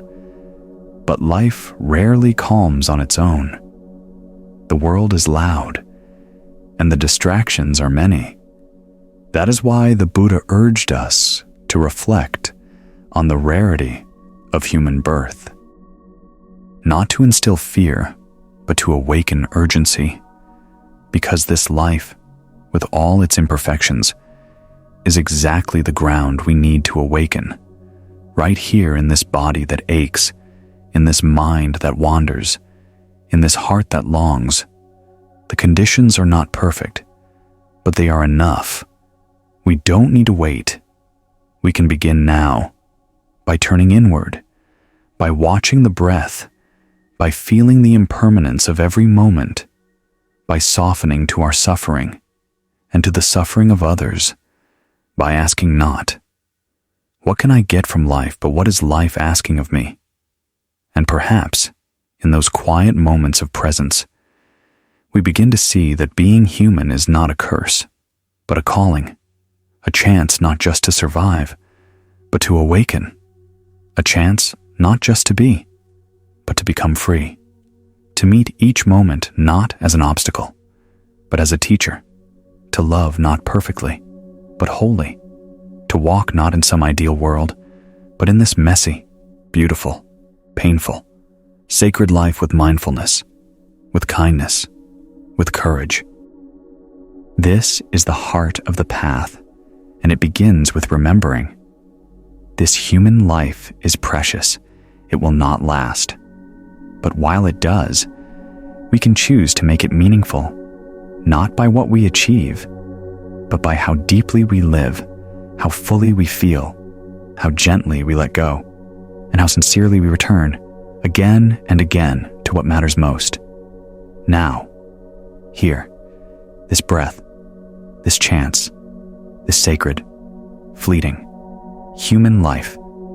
In traditional Buddhist cosmology, beings move through 6 realms of rebirth hells of torment, hungry ghost lands of unfulfilled craving, animal realms of instinct, human worlds of reflection, demigod domains of jealousy, and heavenly paradises of pleasure.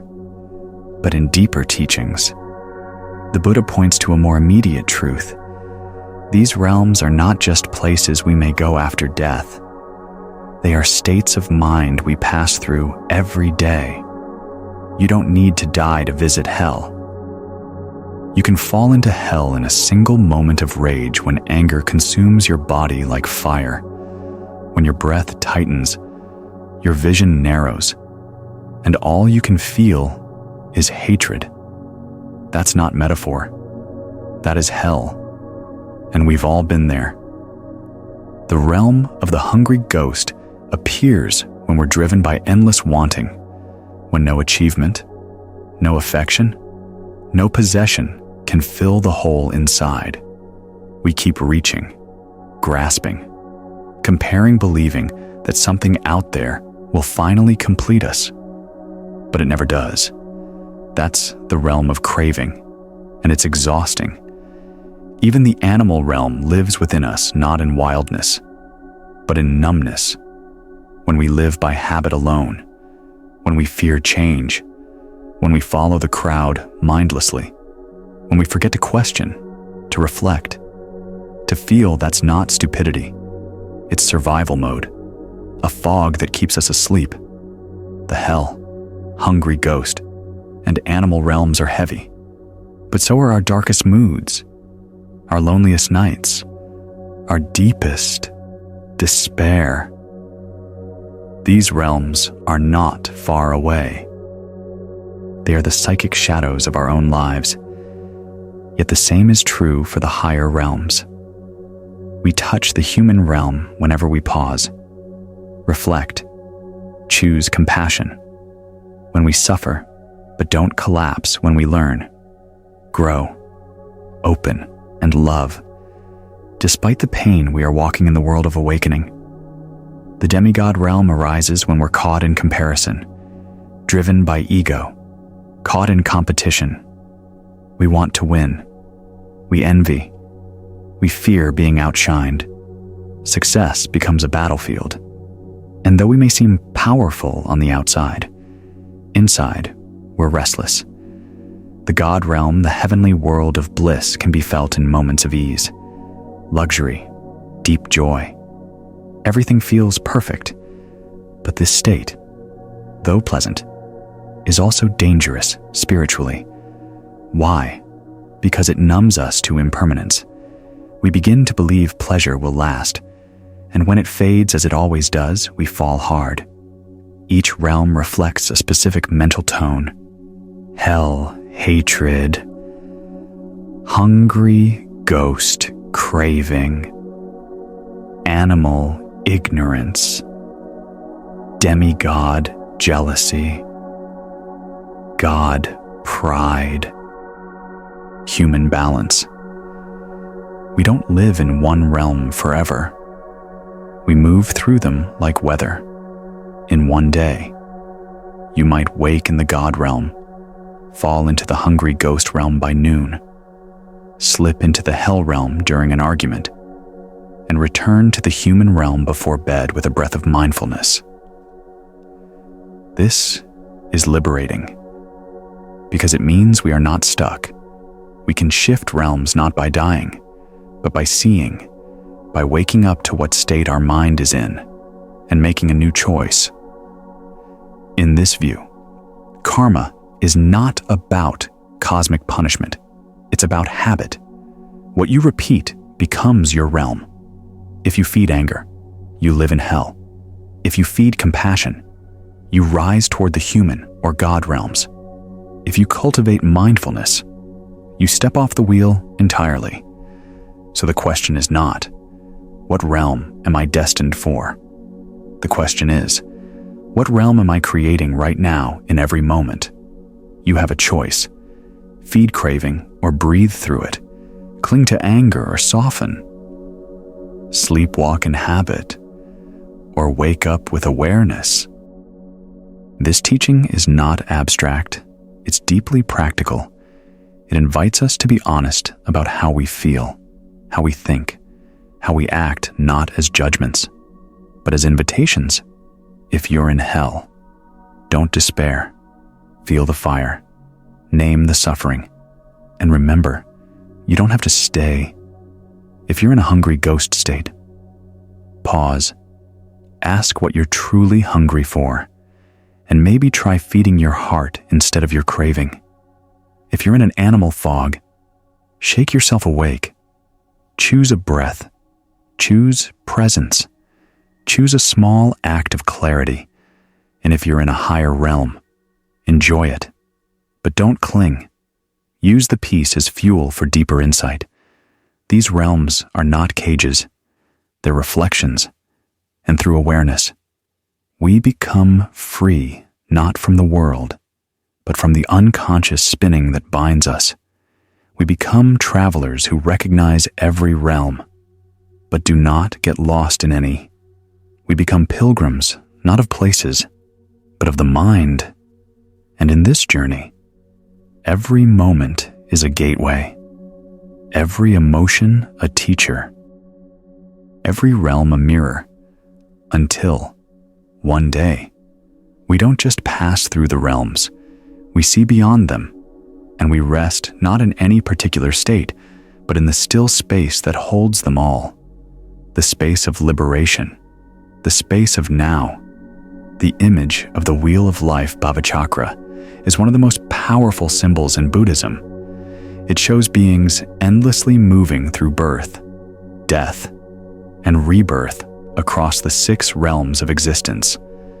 At the center of the wheel are the 3 poisons: ignorance, craving, and aversion.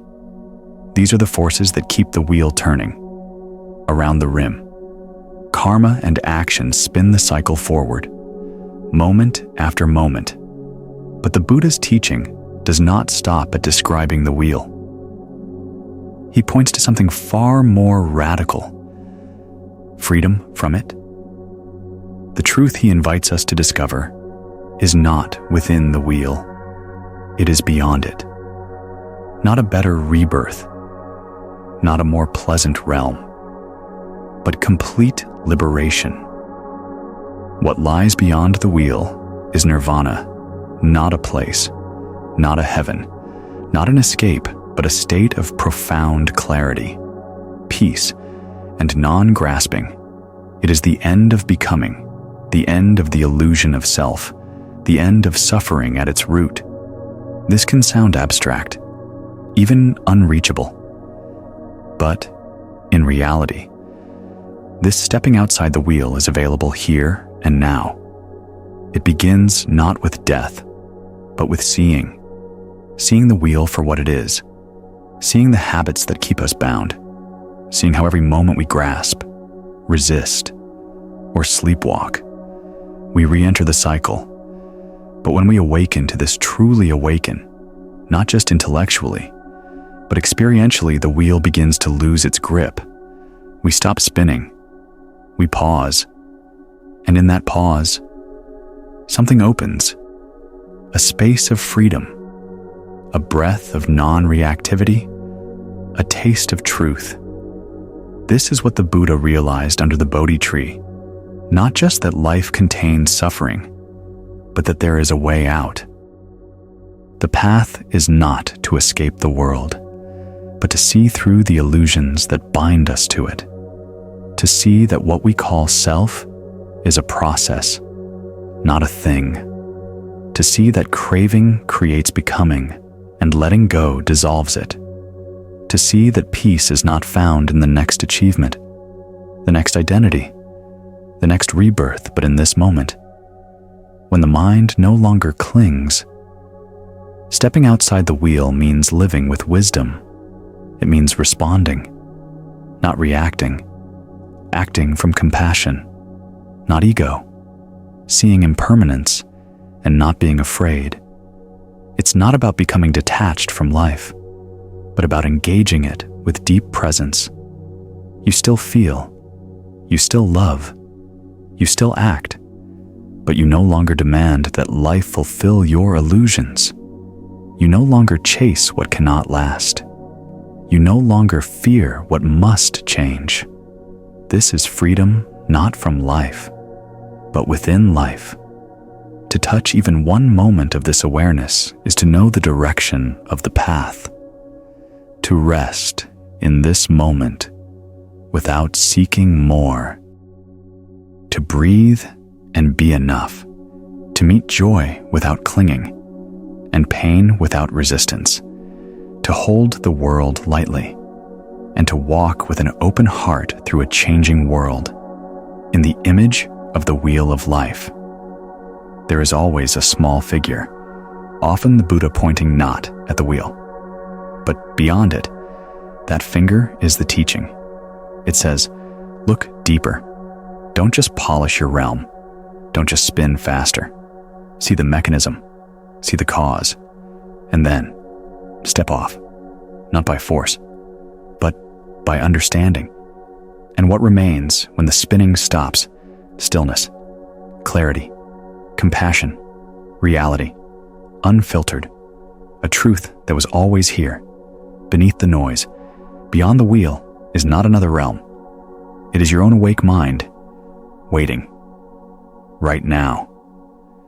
At the heart of the Buddha's teachings lies a truth both liberating and deeply unsettling. There is no fixed, separate self. This teaching, known as anatta or not self, strikes directly at the center of human identity.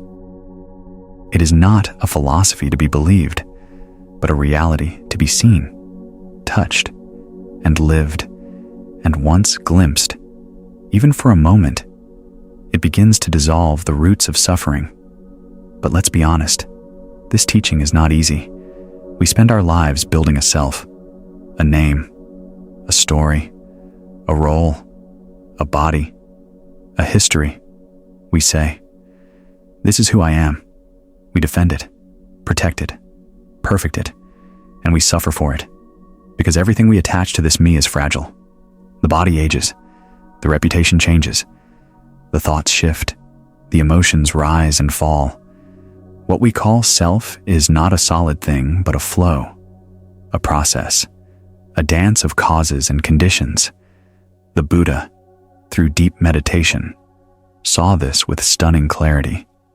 He looked into the body and saw that it was made of elements: earth, water, fire, air, none of which belonged to him. He looked into the mind and saw thoughts arising and passing, feelings arising and passing, perceptions arising and passing. There was no core, no controller, no owner behind the scenes, only movement, only change, only emptiness full of form. This is not nihilism. The Buddha was not saying we don't exist. He was saying we don't exist in the way we think we do. There is experience, but no experiencer. There is thought, but no thinker. There is doing, but no doer behind it. This understanding is not about destroying the self. It's about seeing through the illusion of a fixed identity. And when we see through that illusion, something astonishing happens. We become free, free from comparison, free from the need to prove, free from the fear of death, not because we deny it, but because we no longer believe in a self that can truly die. Consider the waves on the ocean. Each wave has a shape, a lifespan, a journey. We name it that wave. But look closely. Where does the wave begin? Where does it end? Is it ever separate from the ocean? Our sense of self is like that wave, real, in a conventional way, but not ultimately separate. We are expressions of life, of consciousness, of causes and conditions flowing through form. We don't own our breath. We don't author our thoughts. We arise, briefly, beautifully, like a wave and return. To live with this awareness is to live with grace. We still have preferences, memories, relationships, but we hold them gently. We no longer grasp, because we no longer believe they are mine. This loosening is not detachment, it is intimacy. Because when there is no self to defend, there is more space for love. True love, not love based on need, or identity, or possession, but a boundless compassion that sees the shared dance in all beings. When we drop the illusion of self, we stop living against life. We stop resisting impermanence. We stop fearing change. We become like a leaf in the wind light, responsive, alive. The Buddha said, just as a chariot is not something apart from its parts, so too is a person not something apart from the 5 aggregates form: feeling, perception, mental formations, and consciousness. These aggregates make up what we call me, but none of them, alone or together, are a fixed self. They're like ingredients of a meal. You can enjoy the flavor, but try to find the meal apart from the ingredients, and it disappears. The same is true with you. This insight does not make us disappear. It makes our suffering disappear. When we no longer cling to a solid identity, we become adaptable. When someone criticizes us, we can listen because we're not defending a fixed self. When we fail, we can learn because our worth is not tied to ego. When we grieve, we can feel deeply because even loss is not happening to someone, but simply through the unfolding of life. Anatta is not cold. It is the doorway to deep peace. It takes courage to face. It takes meditation to see. It takes silence to hear. But when we begin to sense it not just as an idea, but as a lived truth, life softens. We walk more lightly, we cling less, we love more, and we wake up not into some abstract void, but into the vast, fluid, interconnected miracle that is this very moment. Not yours, not mine, just this, alive, unfolding, free. At the heart of Mahayana, Buddhism lies a profound and luminous insight: everything is empty. This is not a bleak statement of nihilism, but a doorway to the most intimate understanding of existence. Emptiness, or shunyata, means that nothing exists independently. Nothing stands alone. All things arise in dependence on causes and conditions. All things are in relationship. All things inter-are. To see this is to wake up from the illusion of separateness. We live, most of the time, as if the world is made of distinct entities, me and you, tree and wind, thought and thinker. But in truth, everything is connected, fluid, ever-changing. Consider a single flower.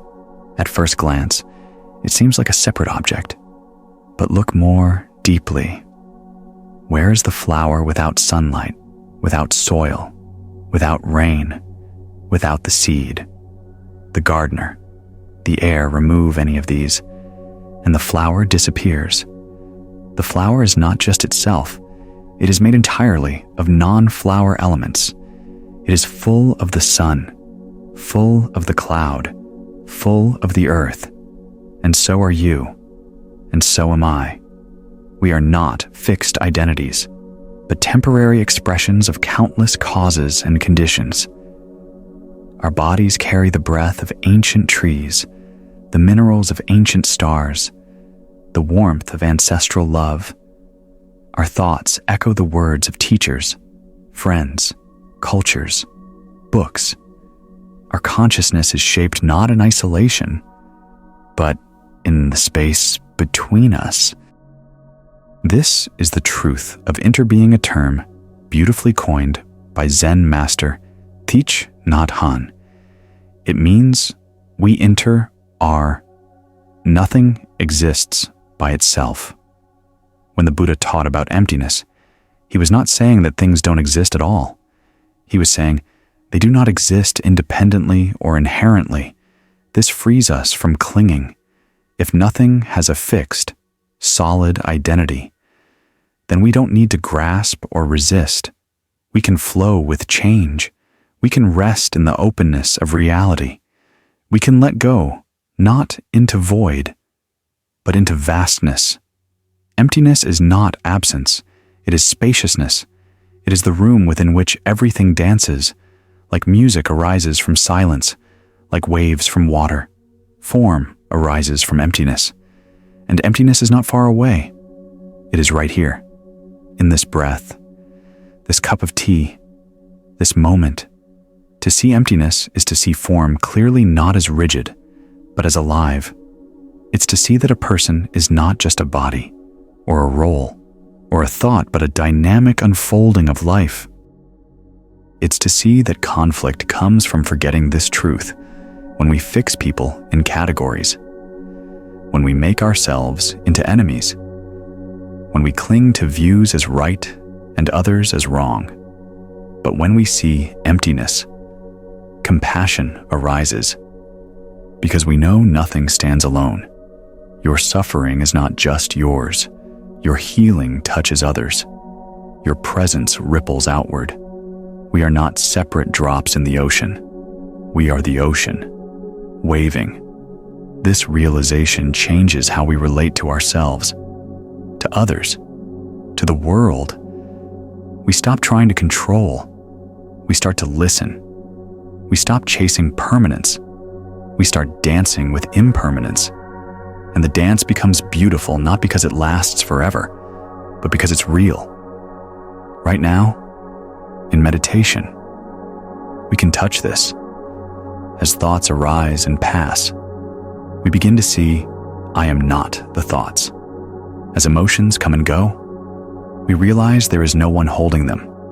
There is just awareness, open and clear. This awareness is empty, not of value, but of limitation. It can hold sorrow, joy, confusion, clarity, like space holds everything, without being harmed. This is the miracle of emptiness. It allows everything to be, and in that allowing, suffering softens. Because suffering comes from resisting what is, from clinging to what isn't, from believing the world should be otherwise. But in emptiness, we stop arguing with reality. We stop demanding certainty. We begin to trust, not in fixed outcomes, but in the process itself. Like a leaf rides the wind, we begin to ride the flow of life, and we begin to see others not as them, but as us in another form. The boundary blurs, love expands, and life becomes not a battle, but a communion. To live with this understanding doesn't mean we deny pain or injustice. It means we respond from a deeper place, a place that knows even the one who harms is empty of inherent evil, of permanence, of separation. They are hurting, just as we hurt. They are caught, just as we are sometimes caught. And from this place, action becomes wise, compassion becomes natural, forgiveness becomes possible, and peace becomes real. This is the truth the Buddha offered not to escape the world, but to see it clearly, to pierce through illusion, to walk gently in the dream, knowing it's a dream, to love, not because things last, but because they are precious in their passing. This is emptiness, not a void, but a song, not a lack, but a freedom, not an end, but a beginning of a new way to see, to be, to belong, here, now, together, always changing, always one, always free. Zen, or Chan in Chinese, is perhaps the most distilled expression of Buddhist wisdom. It is a finger pointing directly at the moon, bypassing scriptures, rituals, and intellectual elaboration. It does not aim to explain enlightenment. It aims to help you realize it. Zen whispers, "Don't talk about the path. Walk it. Don't describe the moon. Look up. Don't worship the finger. See where it points. At its core, Zen is the art of direct experience. It does not reject words, but it does not rely on them. It does not deny teachings, but it does not cling to them. Zen is a challenge to the conceptual mind. It is poetry without grammar. It is truth without framework. It is the silent laugh of awakening, erupting not from knowledge, but from presence. Its roots go back to the Buddha himself, who once held up a flower during a sermon. He said nothing, just held it. The monks were confused except for one, Mahakashyapa, who smiled. The Buddha then said, "I possess the true Dharma I, the marvelous mind of nirvana, the true form of the formless, not established upon words and letters. I transmit it to Mahakashyapa." That was the first transmission of Zen.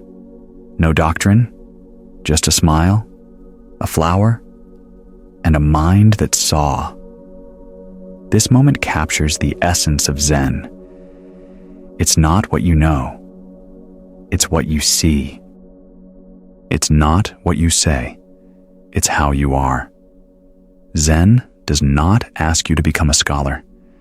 It asks you to become aware, to sit, to breathe, to look directly into your own nature. This is why Zen is known for its simplicity.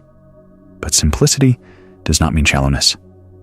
It's the depth of a still lake, the richness of a single breath, the silence that speaks louder than words. Zen teaches everything is already here. Enlightenment is not something you gain. It is what remains when illusions fall away. It is not far away. It is in the teacup, the chopping of wood, the walking down the path. Zen does not need special robes or temples. It needs sincerity. It needs presence. It needs nothing else. The classic phrase in Zen says a special transmission outside the scriptures, not relying on words or letters, directly pointing to the human mind, seeing one's nature and becoming Buddha. This is radical. It means that awakening is not in books, but in being, not in doctrines, but in direct insight, not in debate, but in stillness. Zen masters often use koans paradoxical questions that defy logic not to confuse, but to break the habitual patterns of the thinking mind. What is the sound of one hand clapping? If you meet the Buddha on the road, kill him. These are not riddles. They are doorways. They challenge the mind to drop its grip on certainty and step into the unknown. Zen is often misunderstood as anti-intellectual, but it's not against thinking. It simply sees thought as limited. You cannot pour the ocean into a cup. You cannot describe the sky on a chalkboard. You cannot think your way to what is beyond thought. Zen invites you to leap into now, into being, into not knowing. It invites you to trust something deeper than logic awareness itself. And the path, it is ordinary. It is extraordinary. It is this moment. Zen does not wait for conditions to be perfect. It bows to what is. It says, this cough, this mess, this tea, this silence is the gate, not to escape, but to enter fully. Zen practice often centers around Zazen sitting meditation, but even here, it is simple. You sit, you breathe, you observe. You don't aim to get anywhere. You don't chase visions. You let go of goals. You return to this breath, and in that return, again and again, the dust settles, the mind clears, and what remains is what has always been here. Zen is not something you add. It is what you discover when you subtract. It's not about becoming Zen. It's about remembering what you are when you stop pretending. This is why Zen monks sweep the floor with such care. Why they pour tea with attention. Why they bow to a cushion as if it were sacred. Because in Zen, every act is a prayer. Every moment is the teacher. Every breath is the truth. Zen says, stop seeking. Not because seeking is bad, but because what you seek is already here. Right here.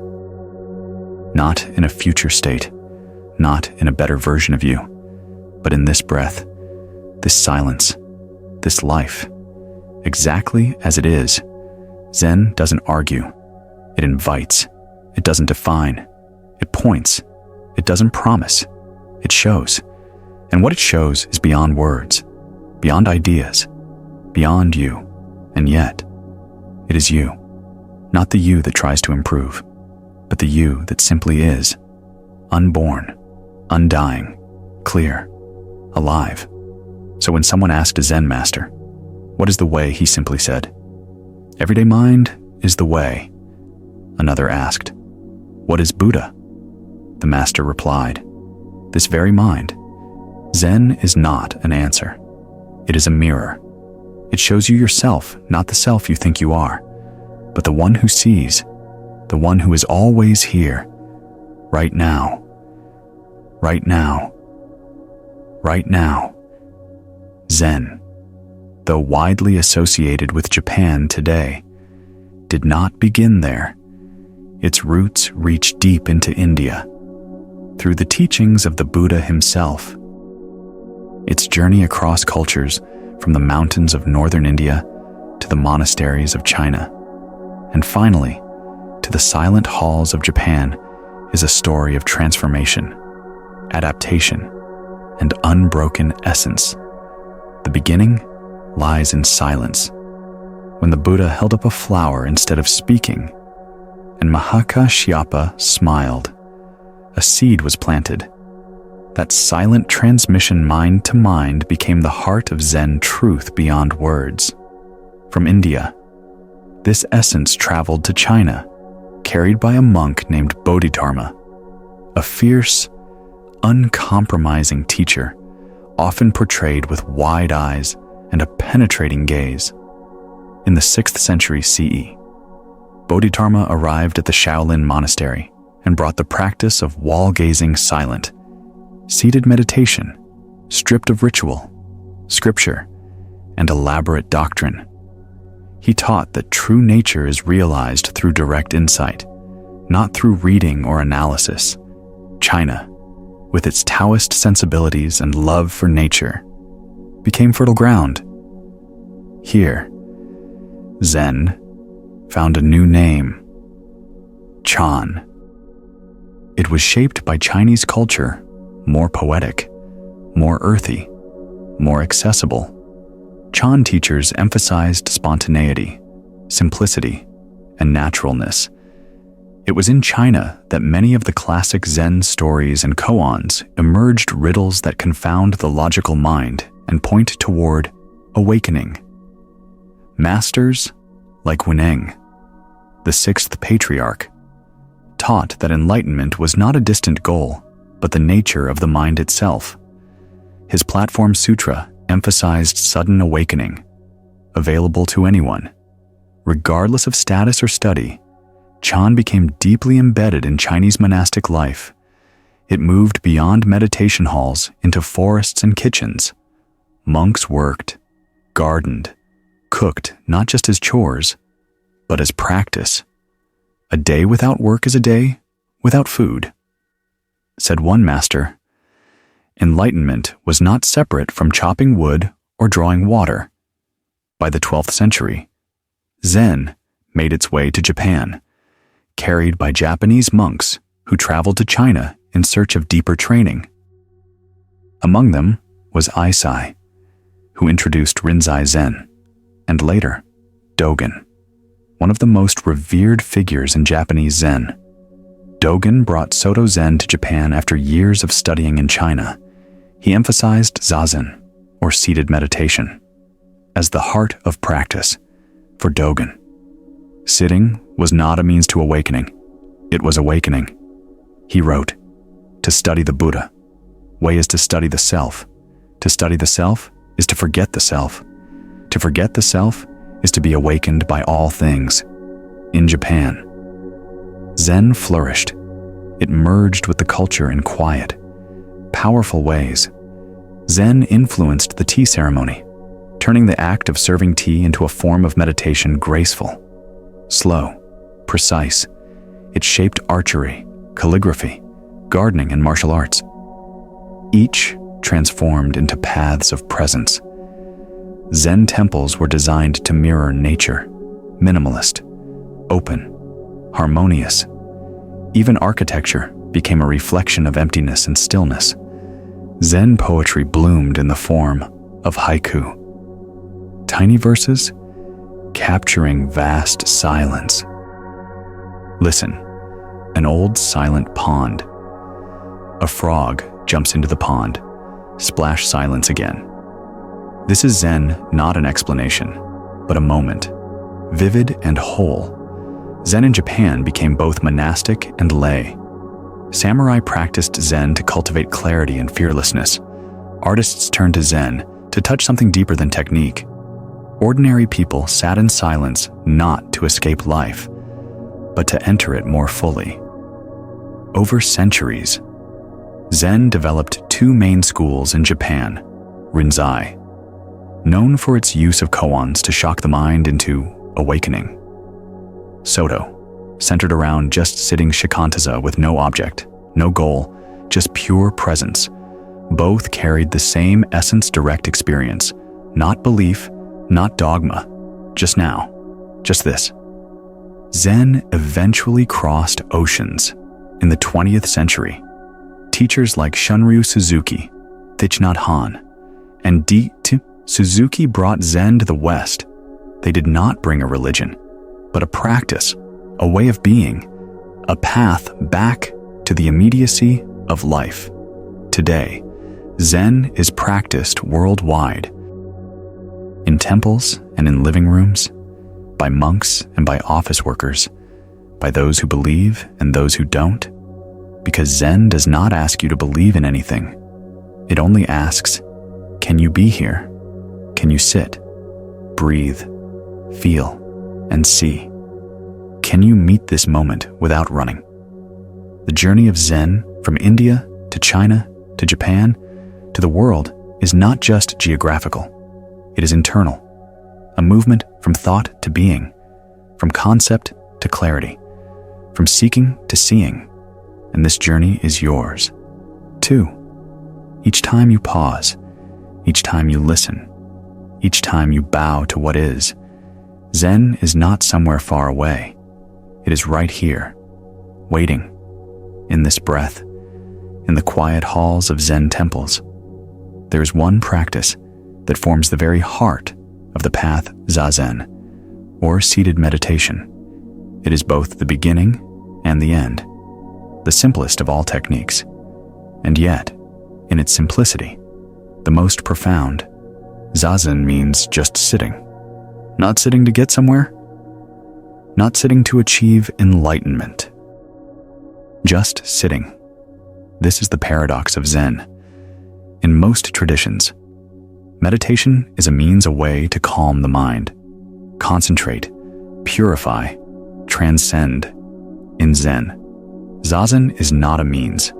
It is the expression of awakening itself. When you sit in Zazen, you are not preparing to live. You are living.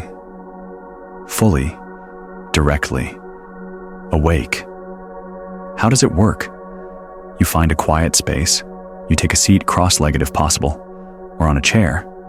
Your spine is upright, your shoulders relaxed, your hands rest gently in your lap, one palm over the other, thumbs lightly touching, forming the cosmic mudra. Your eyes are open, softly focused downward, and you breathe, naturally, not forcing the breath, not manipulating it, just letting it flow, as it always has. You don't follow thoughts. You don't fight them either. You don't chase bliss. You don't flee discomfort. You remain still, in the middle of all of it. This stillness is not stiffness. It's alive. It's alert. It's intimate. Thoughts come and go.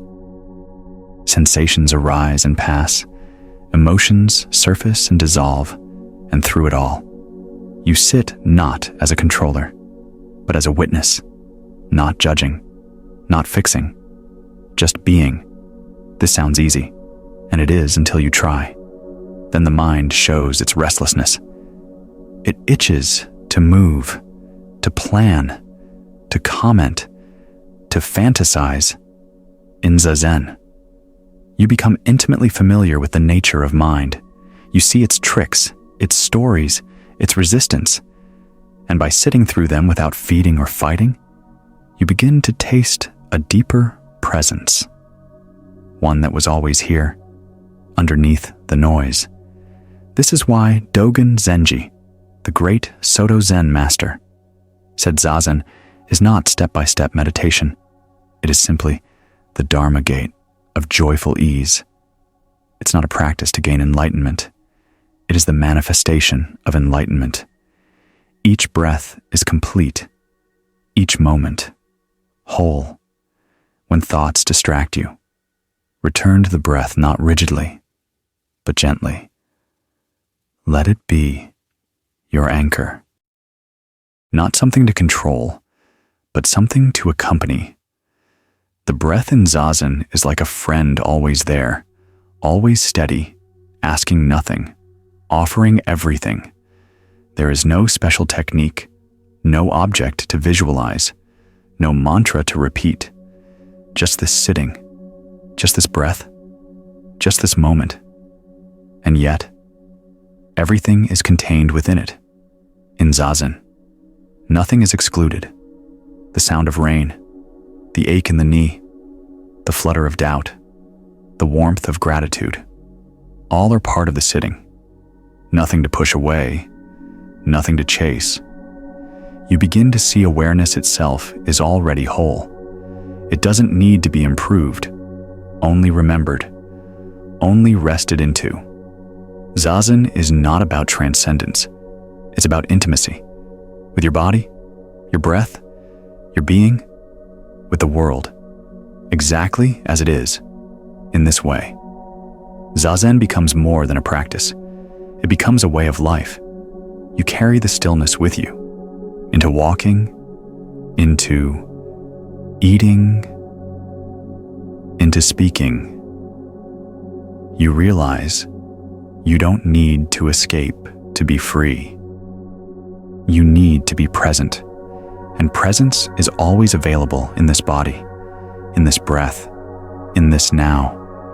Zazen reveals that, not with fireworks, but with silence, with repetition, with deep patience, and eventually, with a quiet joy, the joy of not needing more, of not needing to be someone else, of sitting, breathing, and knowing, this is enough, I am enough, life is enough, in this breath, right here. There is a well-loved saying in Zen before enlightenment: chop wood, carry water.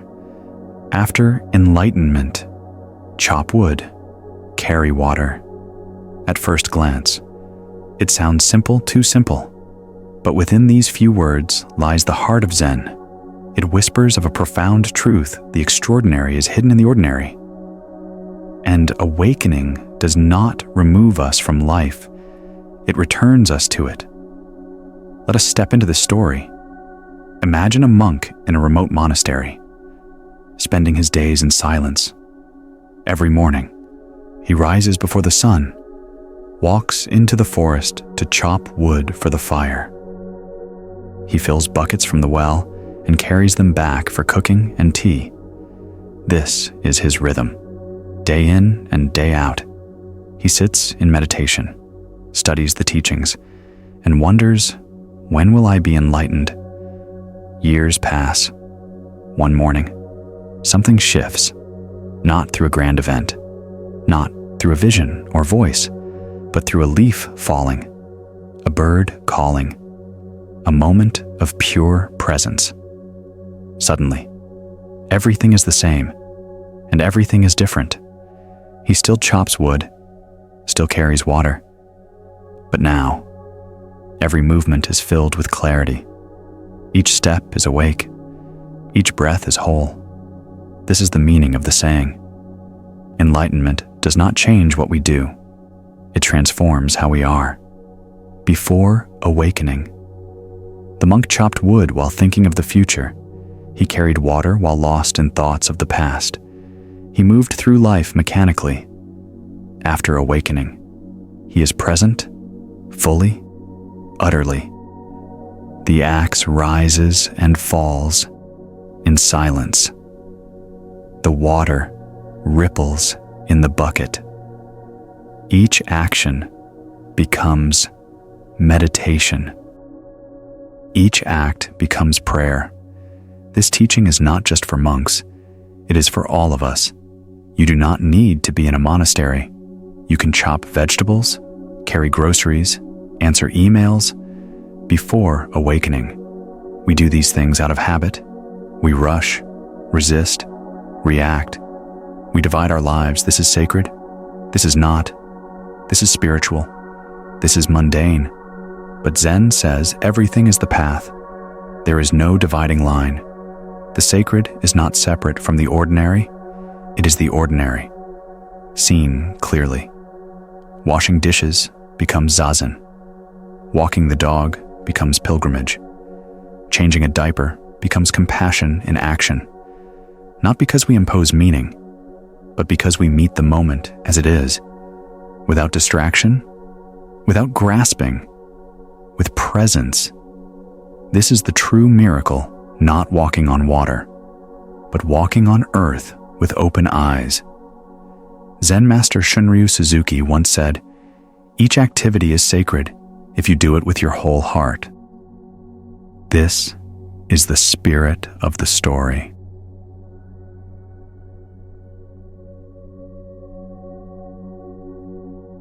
After enlightenment, we return to our lives, not to escape the world, but to live it more deeply, to enter each gesture fully, to breathe into each task, to taste the richness of the now. This story also warns us, don't seek enlightenment as an escape.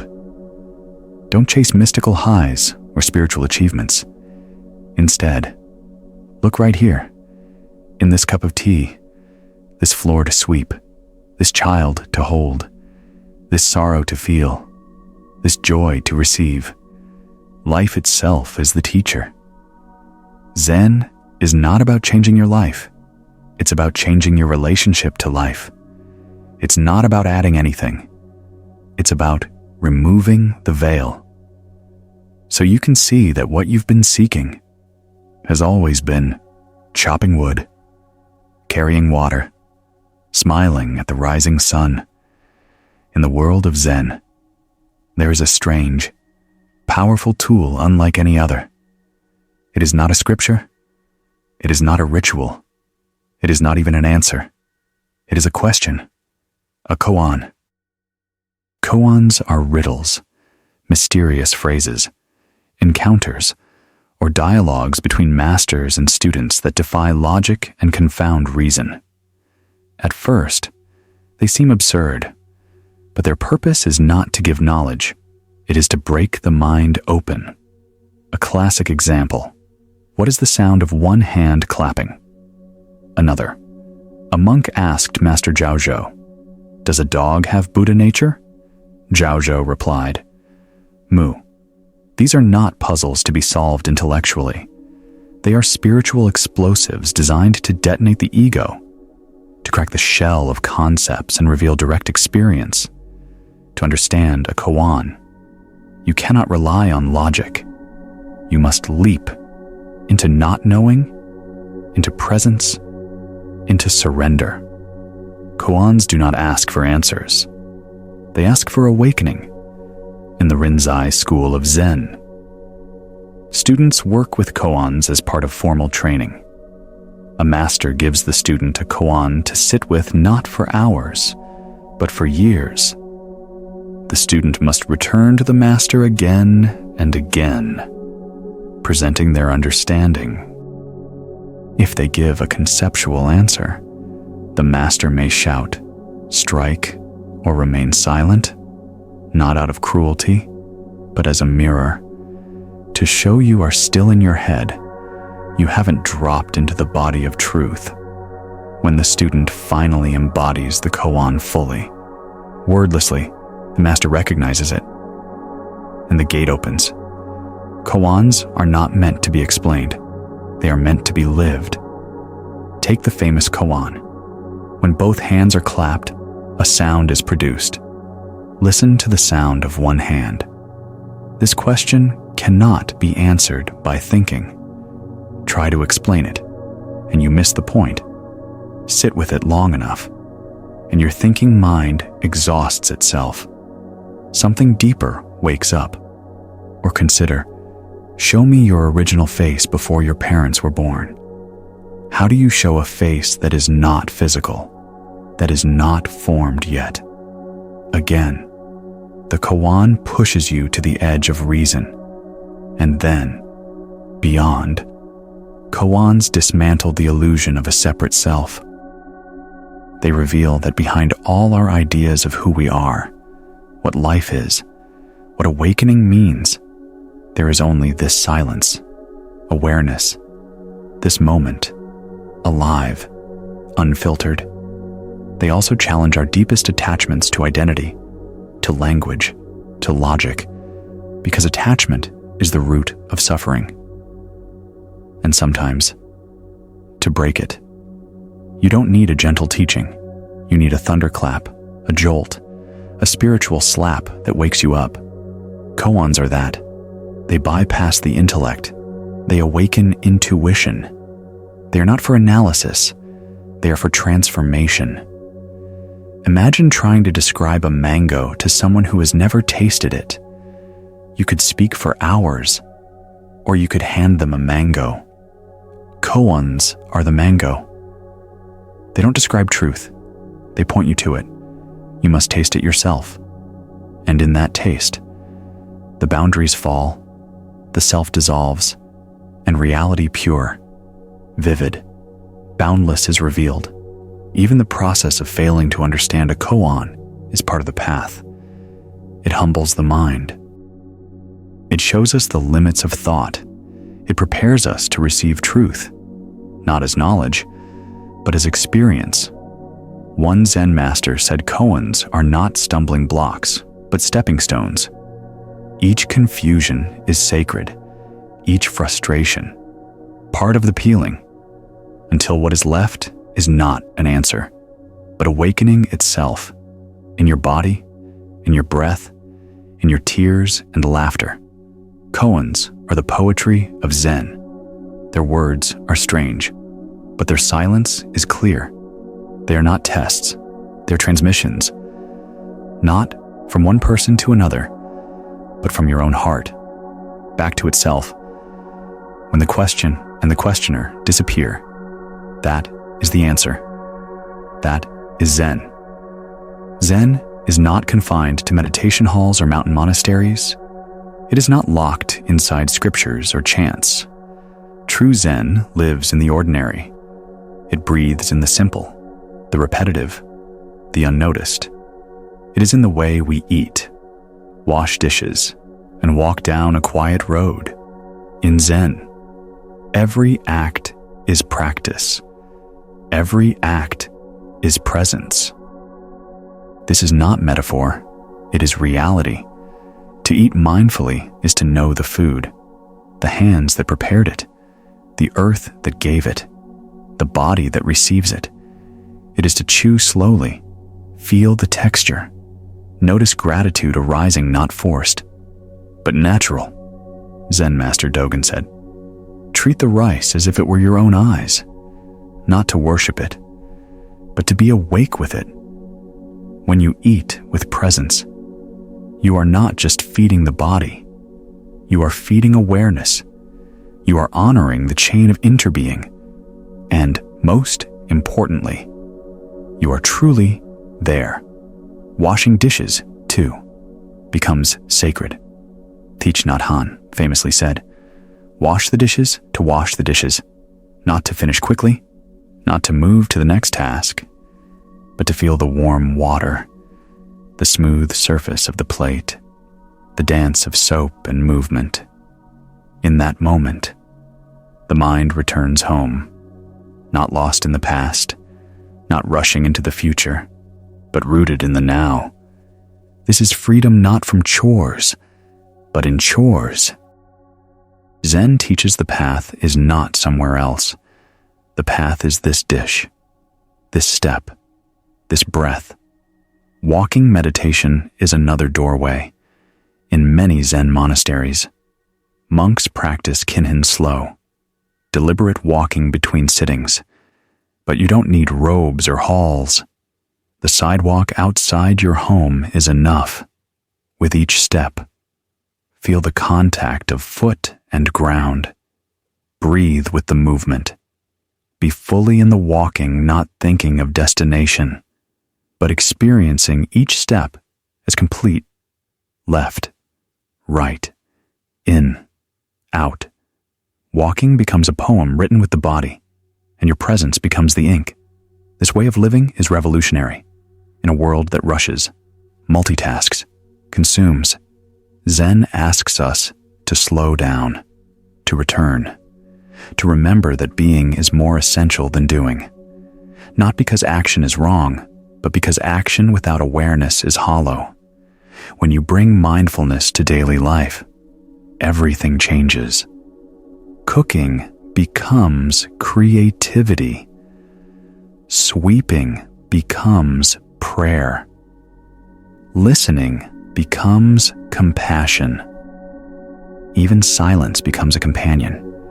You begin to realize there is no separation between practice and life. Life is the practice, and this is deeply healing, because it means you don't have to wait.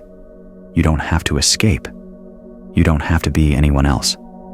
Your kitchen is your temple. Your spoon is your bell. Your breath is your teacher. Zen does not ask you to retreat from life. It asks you to enter it more fully, to be awake at the sink, alive in the grocery store, present while brushing your teeth, because this is where life happens. Not in ideas, not in plans, but here, now, in this sip of tea, this blink of light, this inhale, unnoticed until now. Zen in daily life is not an achievement. It is a remembering, a soft return to what has always been enough. You, this moment. Nothing more, nothing less. As we come to the end of this journey through the heart of Buddhism, we find ourselves not at a conclusion, but at a quiet beginning, a return not to a new philosophy or belief system, but to what has always been here, this moment, this breath, this life, unfolding as it is. We've traveled through the unique lens of a religion that dares to be not a religion, a path that offers no dogma, but invites deep seeing. We've touched the silence of the Buddha, the depth of his insight into suffering, the fire of his renunciation, and the peace of his awakening. We've traced the causes of suffering, our clinging, our desire, our illusions, and felt the path of freedom in letting go. We've wandered through the 6 realms of existence, not as places far away, but as states of mind we all inhabit. We've stood in the vastness of emptiness, where nothing is separate and everything inter is, and we've rested in the radical simplicity of Zen, where enlightenment is found not on mountaintops, but in dishes, in steps, in the stillness of sitting. But perhaps most importantly, we've seen that none of this is theory. It's an invitation, not to withdraw from life, but to enter it more deeply, to awaken not later, but now. So, dear listener, what will you do with this moment? Will you rush past it? Or will you sit with it, breathe into it, and listen? There is no guru greater than your own awareness, no temple more sacred than your own heart. The path is here. The gate is open. You have always been enough. If this journey has touched something in you, let it continue. Like, share, comment below. Let this ripple reach others. And if you wish to go further, join us in the next video where we'll explore deeper truths, subtler teachings, and even more beautiful ways to return to yourself. Until then, walk gently, breathe deeply, and remember, before enlightenment, chop wood, carry water. After enlightenment, chop wood, carry water. And all along the way, just be